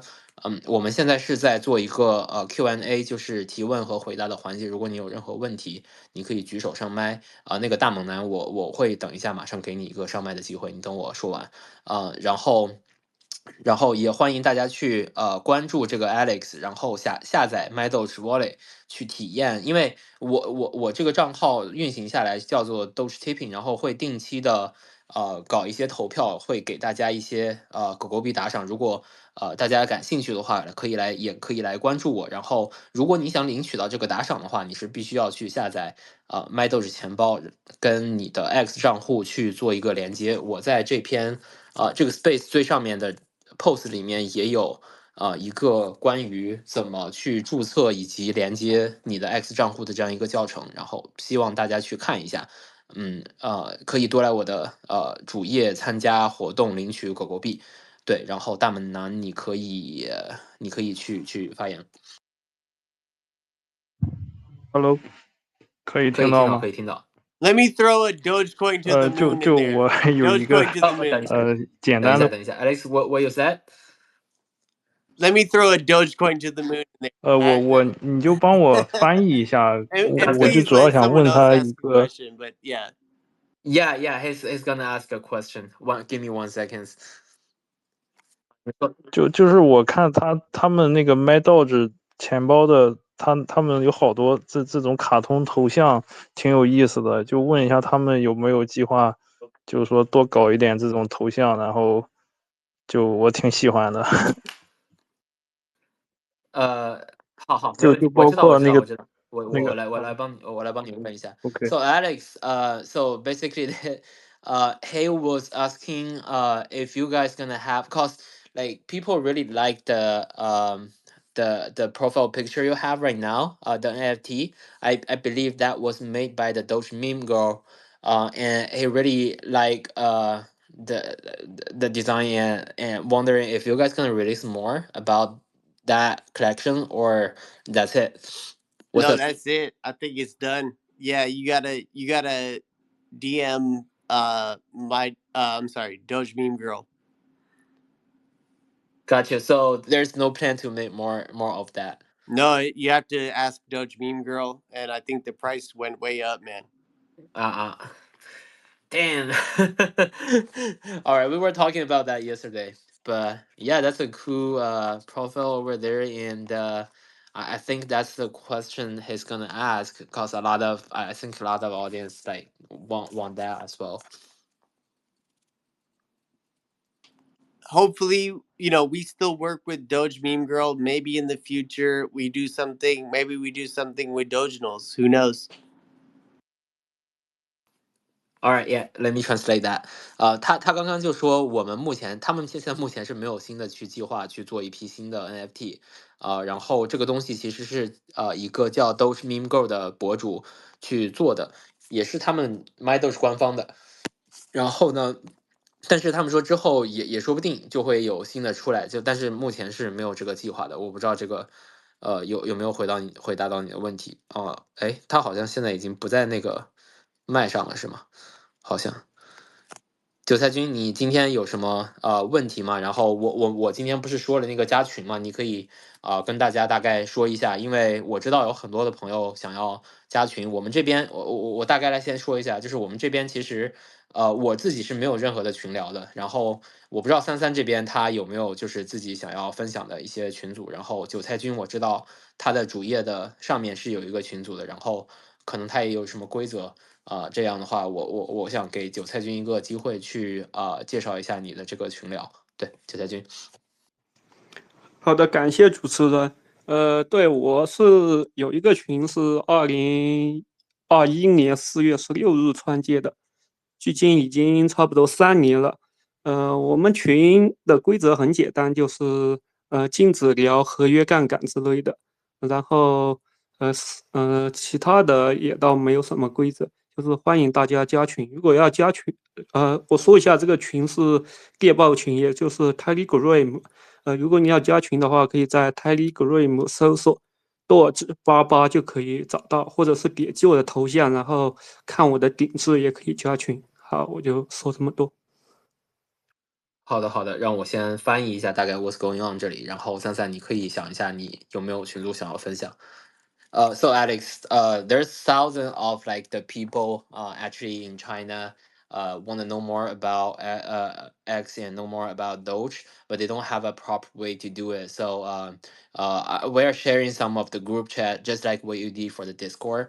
But because China have the ban for Discord, I think we were able to use the Telegram. But all the censorship, cause Oh, I all didn't the realize that. I'm yeah, sorry. and all the Yeah. censorship on WeChat is actually ridiculous. So it's not allowed to talk about that in China. So we're trying to get some group over there. And also, so I have a question because we were talking about the X gonna have a big change for the way you are using it. And do you think there's any way, like any update on the group chat in the X? Yeah, I don't have any information on that. We use Discord for our primary community like interaction outside of X. X is our number one, platform. But Telegram is like do you have Telegram in China? Let me ask that. Yeah, I think so. All right. So maybe that's better if we try to go there, but anyway, trying to maintain like all of the different social channels. X is our number one. We have Doge Designer, who's like the number one interacted account from Elon in the world. And he works with us directly, MyDoge wallet, right? So it's kind of been our focus right now. I'm trying to get on Discord because I know a lot of crypto people are on Discord. Telegram, there's a lot of scams, a lot of problems with Telegram. You know what I'm saying? Like, I'm not opposed to it, but I don't think we're gonna launch like a Telegram channel anytime soon. Got you. Let me share that with my audience right here. 我刚刚也是跟他解释了一下，我们就是因为在国内的话，微信群不是很安全，然后我们可能就有一些Telegram 群和这个 X 上的群，他也说那个他们也有一个 Discord 的群，然后是讨论一些技术问题的。如果说你感兴趣的话，可以去他的这个主页上去看然后但是他说 Discord 就任何其他的平台的群其实都算是一个备份吧。然后他推荐的话，大家还是来 X 上面来实现这样一个聊天的功能，因为就在我个人来说，其实我也是想推荐大家去尽可能的使用这个 X 上面的功能，因为因为是这样的，首先Elon的一个愿景就是他想把这个作为一个 social media 一个 social networking app 对吧？这个就是社交媒体软件，然后那你聊天一定是社交里面很重要的一个环节，那我相信他一定是会把这个功能做的越来越好的。然后我也想要去早期的去使用这个功能，所以我可能还是推荐大家来 X 上面群聊。但是如果说你有其他的群，就是我们今天也可以 share 一些有群给大家，如果大家想要加群的话。对，三，你有没有群想要跟大家说的？哎，好的好的，我有，我还是想，我非常同意刚才那个 Chris 说的，就是其实现在如果你关注狗狗币，或者哪怕你关注新闻也好，加密货币也好，最一手的、最及时的消息来源就是我们现在在用的 X。然后因为之前有朋友给我去转发一个视频，我看到也有朋友把我们的 Space 搬到了其他的平台，包括 B 站，包括 YouTube。就是如果你现在在听这段音频，并且你不是在 X 上。那么你需要怎么找到这个音频的来源？首先，我们非常感谢帮我们去传播这个信息的人。然后，如果你现在是在 X 以外的平台听到这个音频，你只需要去到 X。X 是什么？如果还有人不知道的话，它的域名是 x.com，也就是曾经的 Twitter，它现在就是一个品牌的重塑变成了 X。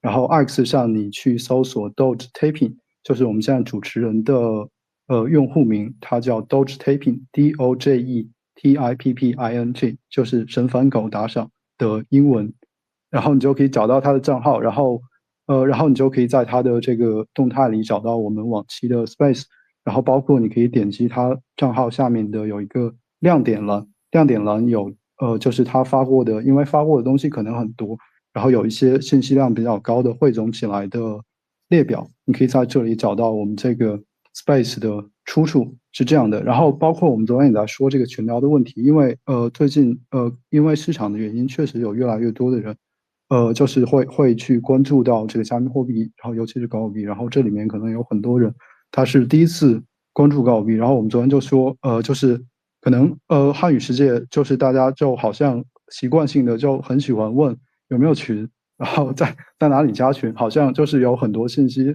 好像是会在群里头才能获取到，但是这是完完全全是一种迷思，就是说，其实所有的这些加密货币的信息它都是完全公开的。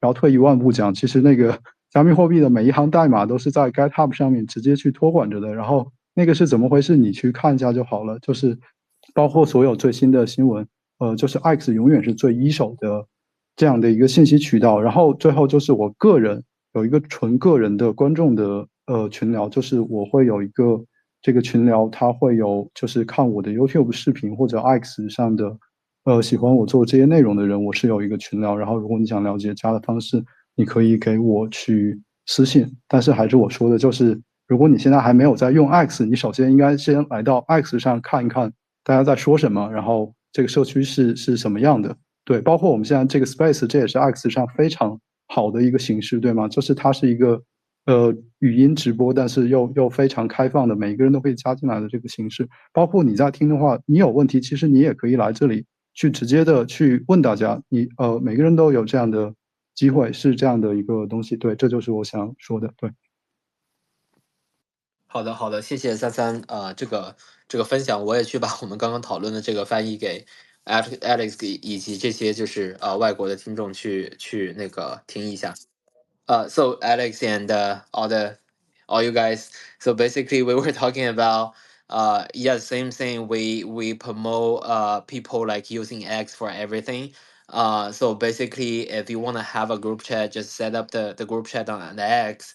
And we were talking about this because of like we people, like it's not like any discrimination or what, just, or it's probably a little stereotype type over there, but you know, a lot of Chinese, they want to have a group chat, and because that's the only way they can find the information. And because we have a lot of censorship and we don't have the right news for people, so people rely on that kind of way to have a group chat to share all the information.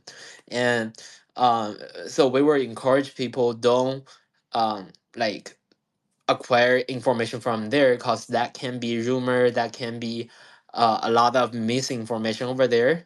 So just come to the X for the straight up, like where the originate the news, right? Yeah, that's what we're talking about. Yeah. And also, speaking of that, I actually have a really interesting like a call with Fabric today. We were talking about something like about Tesla. He got some ideas about Tesla. He loves Tesla, and he was trying to call me at the very beginning, and by the phone number, and he ended up calling on the X, cause like X is the everything app, right, Fabric? Yes, yes, yes. How you doing, guys? Yeah, it was kind of ridiculous. I mean, we were trying to connect for a while, and funny enough, I was just like, here's my phone number. Like, oh yeah, you're right. Now we can actually talk and call each other without actually using number on X. So that was a little funny moment. Very interesting, but yeah.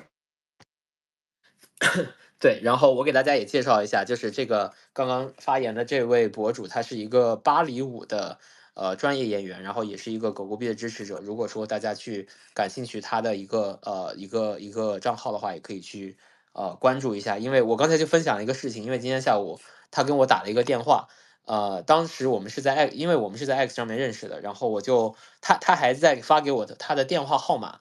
想要让我打给他，但是但是就是后来我们直接用 X 打，就直接就打通电话了。他就说哦，那我们其实就是他发完之后才想起来 X 是有这个功能的，然后就是为什么我们不用 X，所以今天还是就在今天下午我们是有用 X 打了一通电话的。然后这个总体来说质量还是不错的，其实就跟我们在这个微信上面打语音电话是一个道理。我相信，因为这次我也是前段时间回国了一趟。我相信很多人都有同感，就是越来越多的人现在不怎么打电话了，然后大家可能都是用微信的这个通话多一点。我不知道大家有没有什么就是这方面的一些感触。那相信我觉得 X 以后也会达到这样一个状态。如果说那个33韭菜君，然后这个 Skybro 24，如果说你有什么想说的，因为我觉得这是一个比较有趣的一个 topic，就是我也会给这个 Alex 去翻译一下，就是我们在中国人的这个群体里面，因为有了微信，已经不怎么去打电话，至少在我来看，我不知道你们是一个什么样的想法。我先翻译一下，你们可以如果有想发言的话举手。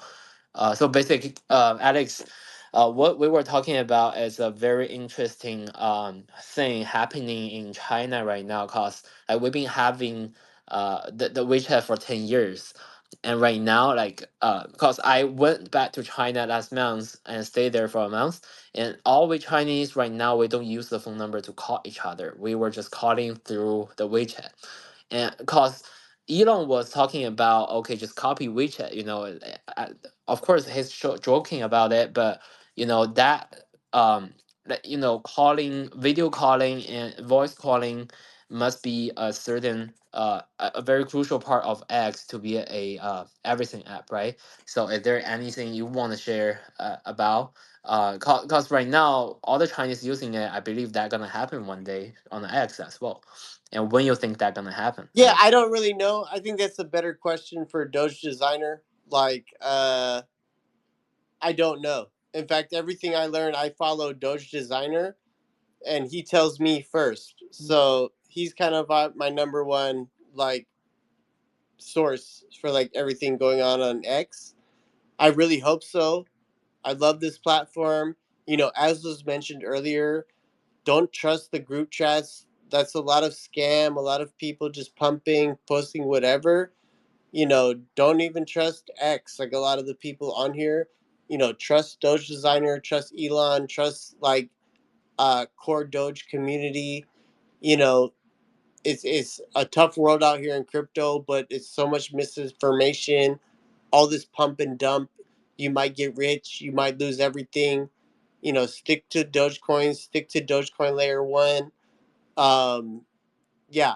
And this is what I believe, Elon supports. This is what I believe X supports. This is what I believe is coming next. Support on X platform for Dogecoin. All right, I'll translate that to my audience right here. 他刚刚也是。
三，你能听到我说话吗？抱歉，我刚才连接有点问题，我重新进一下，我刚刚好了，你可以听到我讲话吗？我刚才也听不到你讲话。三，你能听到我说话吗？现在你可以听到我说话吗？抱歉，我刚才连接有点问题，我重新进一下，我刚刚。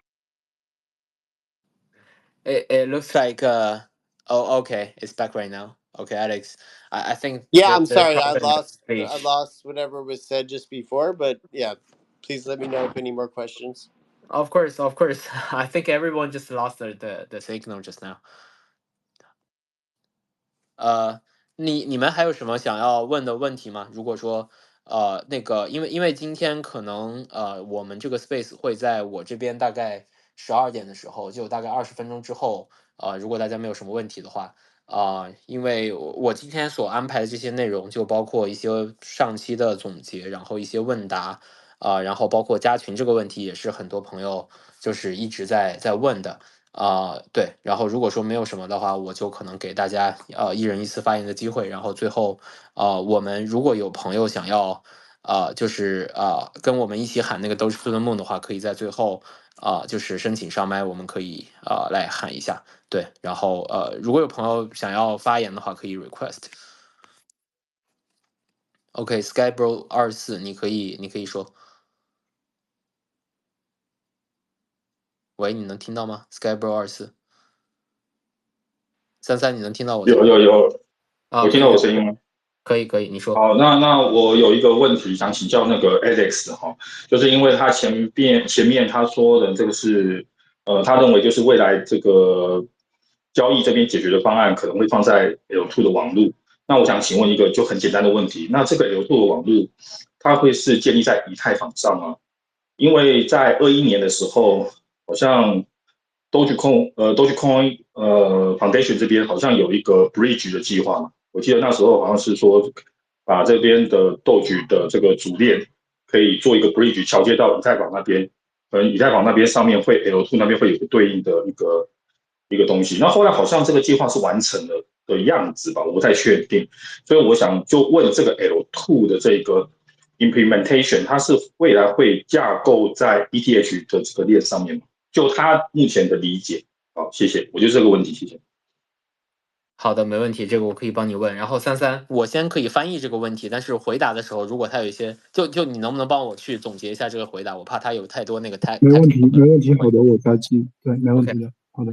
So Alex, my audience right here, he asked the question, is that possible? Cause we were just talking about, talk a lot about the chain and layer 2, all that stuff, and he's just wondering, if we are gonna do the layer 2, will we like establish that on the Ethereum? And cause I believe like 1 or 2 years ago we have a project to have a bridge to the Ethereum, and which was accomplished, I believe.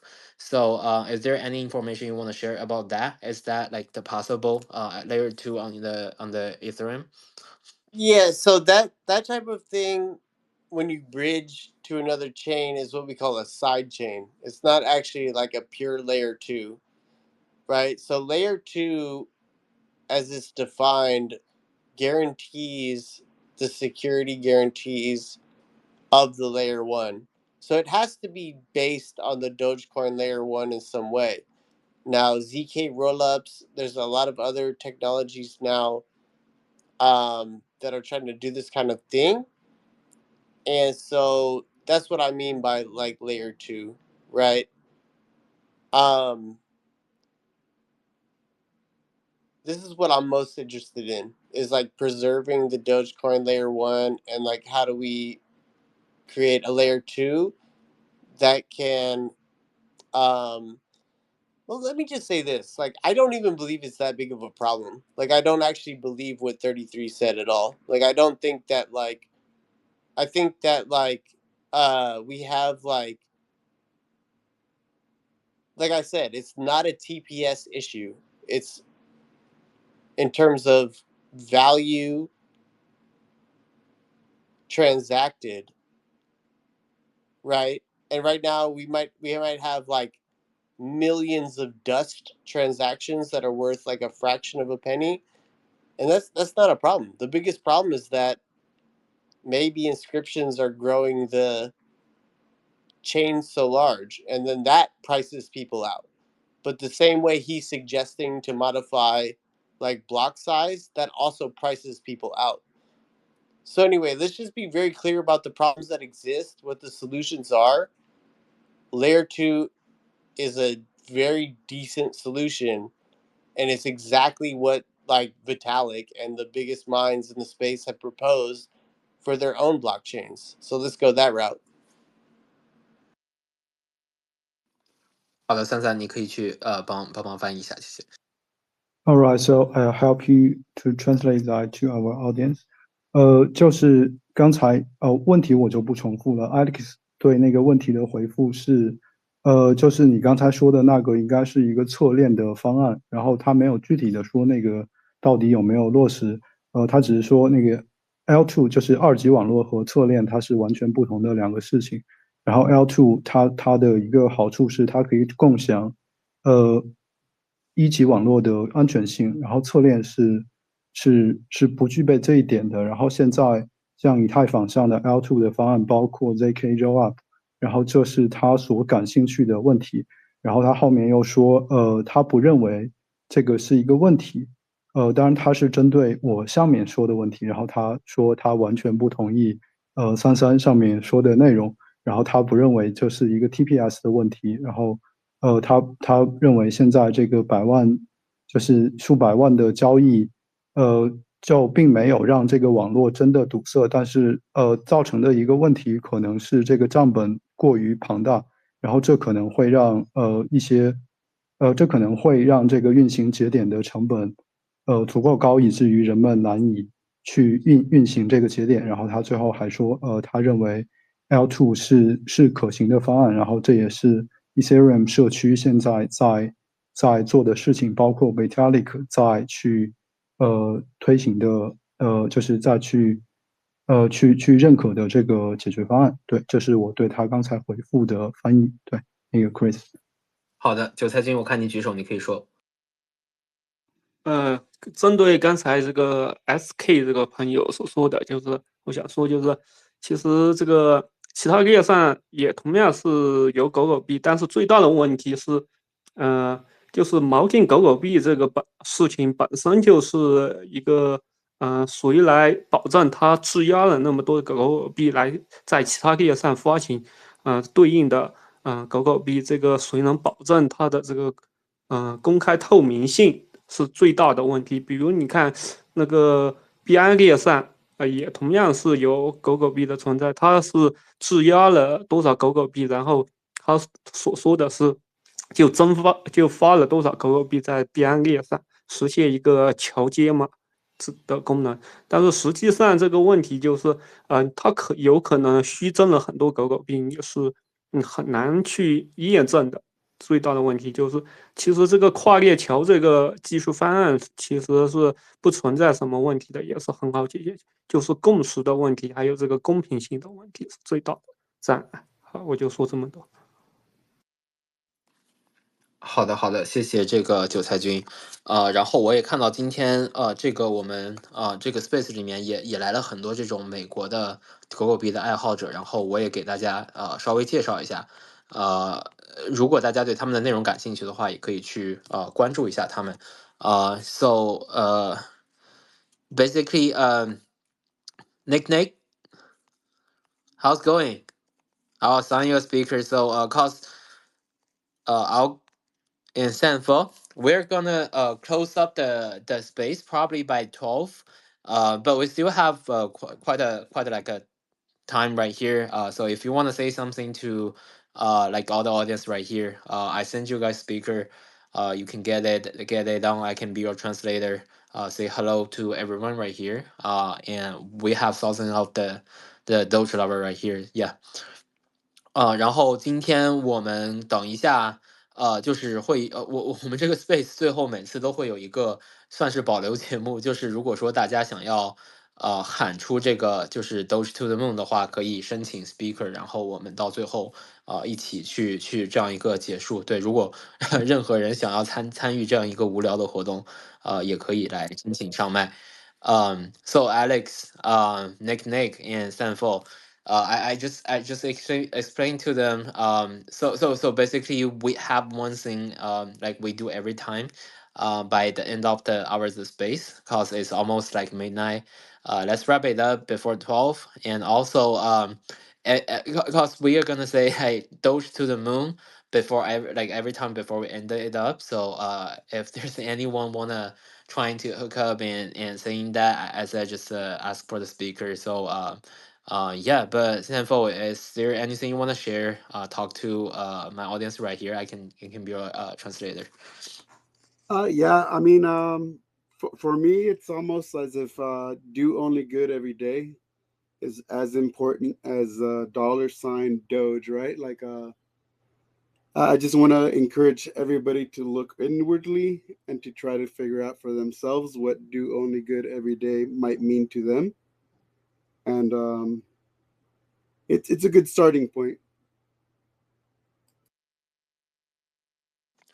That's really good. I mean, like, other than all the technical things we're talking about, other than the market, the price of the Doge, I think that's the basic thing. That's where we came from, right? Do only good every day, and like look inward of yourself. If you do good every day, if you really align the value with Doge, and then you can hold the Doge for a long time. Yeah, that's a really good point over there. I'll translate that to my audience right here. 这个博主他刚刚就是分享的，就是说，Doge 它在这个英文里面分开的话，就是 do only good every day，就是每日行好事的这样一个意思。这个也是社区的一个 slogan 吧，算是一个标语。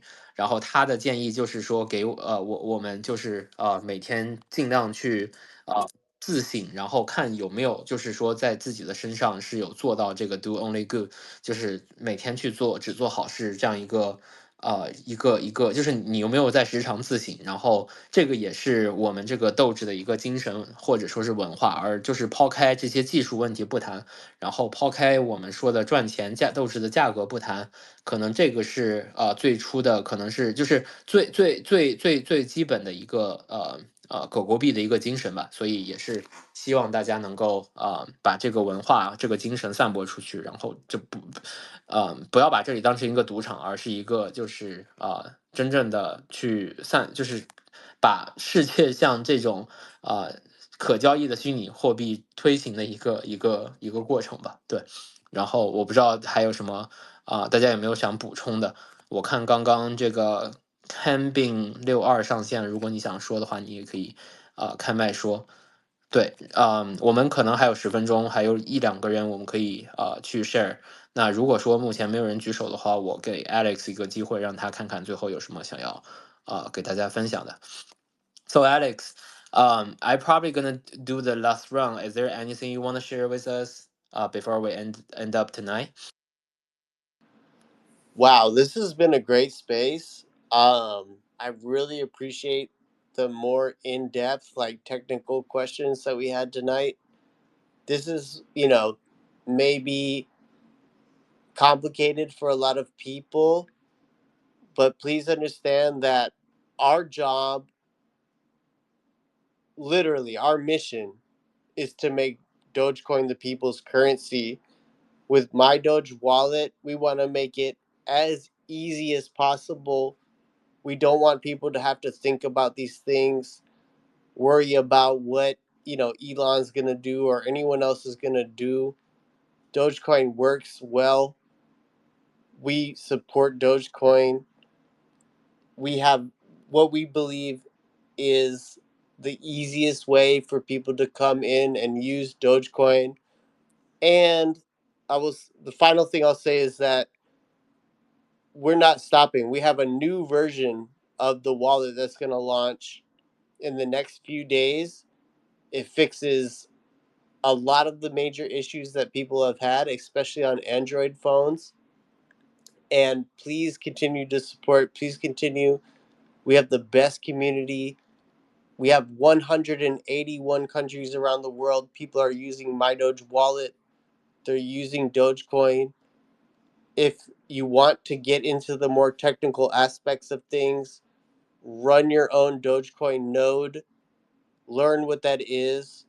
Look at dogecoin.org. Start to understand how this all works. It's a decentralized network where all of us, the millions of people around the world, decide the future. Sounds great. That's a really good wrap up over there. I'll translate that to my people. And also I know Fabric, I'll give you a chance. Even past 12 is fine. I'll give everyone a chance to have a last round.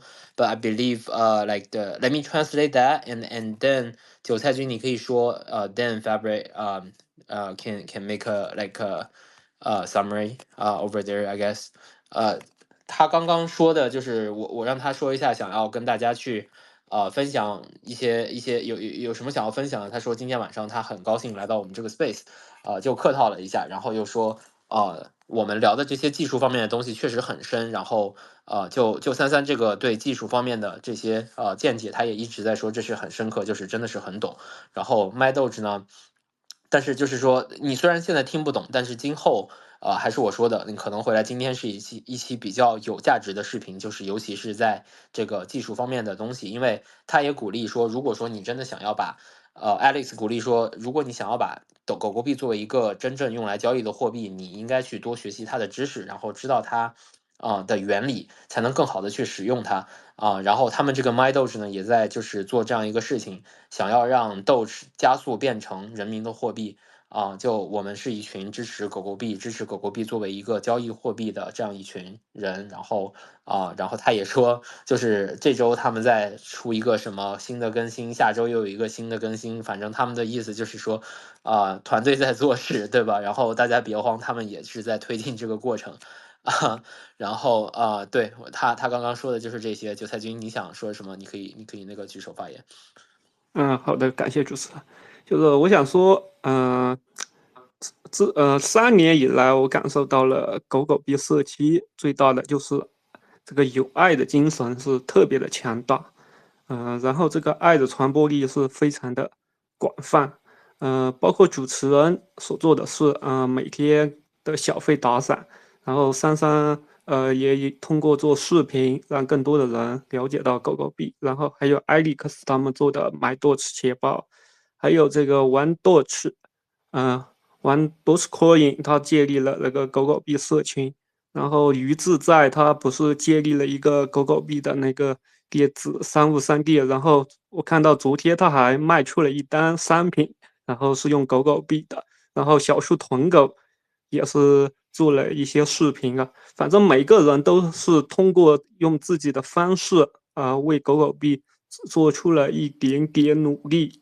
这就是狗狗币最大的共识所在。我发现现在越来越多的人通过自己力所能及的事，为狗狗币的扩大影响力而努力，这是我非常高兴看到的，也让我深深的感受到了狗狗币这个社区的友爱的精神。就像刚才这个英文博主说的，每天只做好事。虽然我们不一定每天都做一件好事，但是我们努力的朝这个方向努力，就是最大的精神。也许狗狗币成为支付货币的路还非常的长，但是我们的目标一直都是这个，没有改变。还是那句话，韭菜的共识也是共识，狗狗币人民的货币。好，我的发言结束。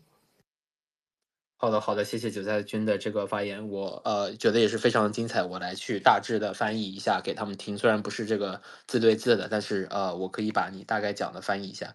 So what he was saying is like the only thing that differentiate those from other currency and make this community special as we have love, is just exactly what that Fo said. Like we do only good every day. Probably not. We probably not gonna be like literally doing every day, but you know we need to have that faith. Group up together. And also he mentioned we have a lot of people in Chinese community. So he's been observing a lot of people like try to like do what they can do to promote Dogecoin to make it a global transaction currency. And as long as we have that goal in mind, and I can see a lot of people doing that already. Like he was saying, I gave Doge to people, and a lot of people making sales through inevitable 360 the website, like setting things in terms of Doge, and also people making content, come to X, make a content.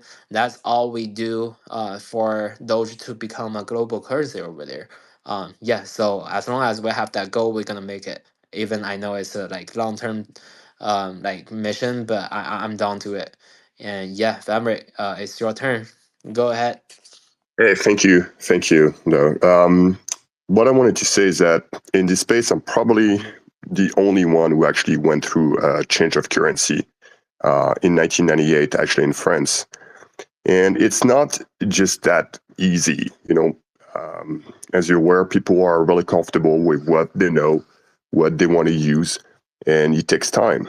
But also it takes time to be proving that, to get the confidence of the public. A lot of people are not expert, they're not tech guys, they don't know all the ins and outs, but what they're really good with is being aware of the brand.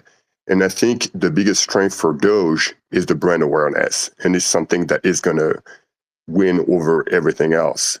It is one of the most recognizable, brand out there in cryptocurrency. And I know a lot of people will come and compete and try to prove that they have better, but at the end of the day, we all know in any company, anything that you want to build, you can build something amazing, but if you don't have brand awareness, it doesn't really matter, and that's a huge challenge. So for me to close this is just this: I do believe Doge is going to be the one standing at the end. I know a lot of people have a lot to say about block size and block time, etc. But time will give us that opportunity to fix what's necessary as people will slowly adopt it. Sounds very good. Thank you for your sharing right there. 他刚刚就是讲了一个因为他是一个法国人，然后他刚开始上来讲了一个91年，他作为法国人，他知道这个是有货币转轨发生吗？我不太了解这个历史，哎，三你知道吗？因为他说我也不知道，我之后会看一下，我觉得这个是很宝贵的一个事情。对，应该是他们有一个货币的，我不知道是新旧钞票的转换还是什么样的。对。对，所以他刚才分享的就是说，好像有这样一个故事，然后他知道，这个就是转换是有多困难，然后会有很多代价发生，然后狗狗币然后他后面就分享说，狗狗币其实像你去经营一个品牌一样，你要去就是把这个品牌让更多人知道，对吧？就是建立这样一个 build up a brand， 他原话是这样的。然后如果说就是我们刚刚讨论那些技术问题是分叉，是未来是一个什么样的发展我们给一点耐心，然后就说时间会慢慢的让更多的人接受，然后也会告诉我们最终的结果。对，这个就是他刚刚跟我们分享的内容现在也正好是12点了，如果说大家有想要上线，对，三你可以说，然后我跟大家先说一下，如果想要上线的话，可以上麦，我们最后可以喊那个 Doge to the moon。三你可以说了。好的，我最后说一点，就我拿英文说吧，然后还是麻烦你帮我翻译一下。All right, so I'm really excited now, and I think it's a great moment in history, and I think like in my life when I share crypto, like how crypto works to other people, I found like there are a lot of people that are against crypto, but like they're against crypto because they think it's a pump and dump, it's a scam, all these things. But it's funny because those people are exactly the people who crypto can help often. So I think this is a great time. Like the separation of state and money is actually happening. Like we are actually doing this.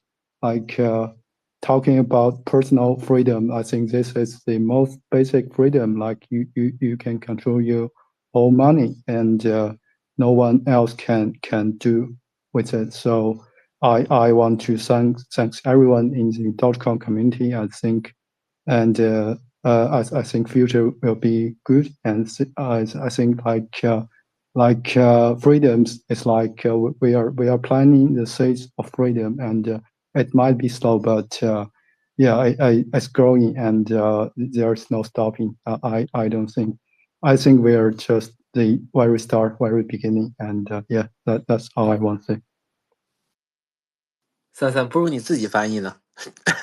好吧，对我说的我应该自己翻译，就是我就说现在是一个应该是非常激动人心的时刻，然后这个事情真的就在发生，就是你现在真的就有一个货币是属于你的，然后这个是历史上真的是第一次，然后你可以看到这个在增长，然后我说我在现实里有时候给别的人去完全不了解加密货币的人去解释加密货币是怎么回事，然后就是会有很多人他们会非常反对这个东西，尽管他们不理解。然后非常讽刺的是，往往这些人恰恰是，因为他们在社会这个系统里的位置，他们恰恰是最需要加密货币的人，因为他们需要一个东西来保护他们的财产，而不是就是大块的现金放在自己的床底下，然后被收入币税这个样子。所以我就说我们在做这个事情是非常有意义的，就是类似于在散播一个种子，就是你可能觉得只是做了很小的一个事情，但是这个事情就是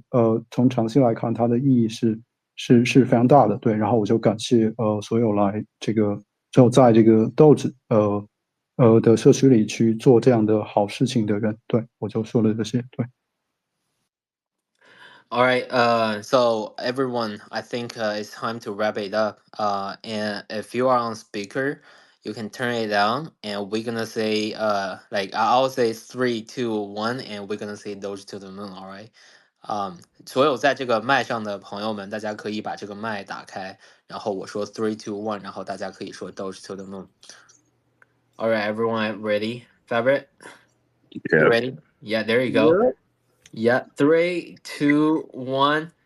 Doge to the moon! We love you, China. We love you. All right, thank you guys. Thank you. Yeah, no Thank you so problem. much. everyone. It was awesome. Love you, Thank guys. you, 33. Thank you, Fabrice. Thanks, you, Alex. everybody Thank you, everybody 33. that came.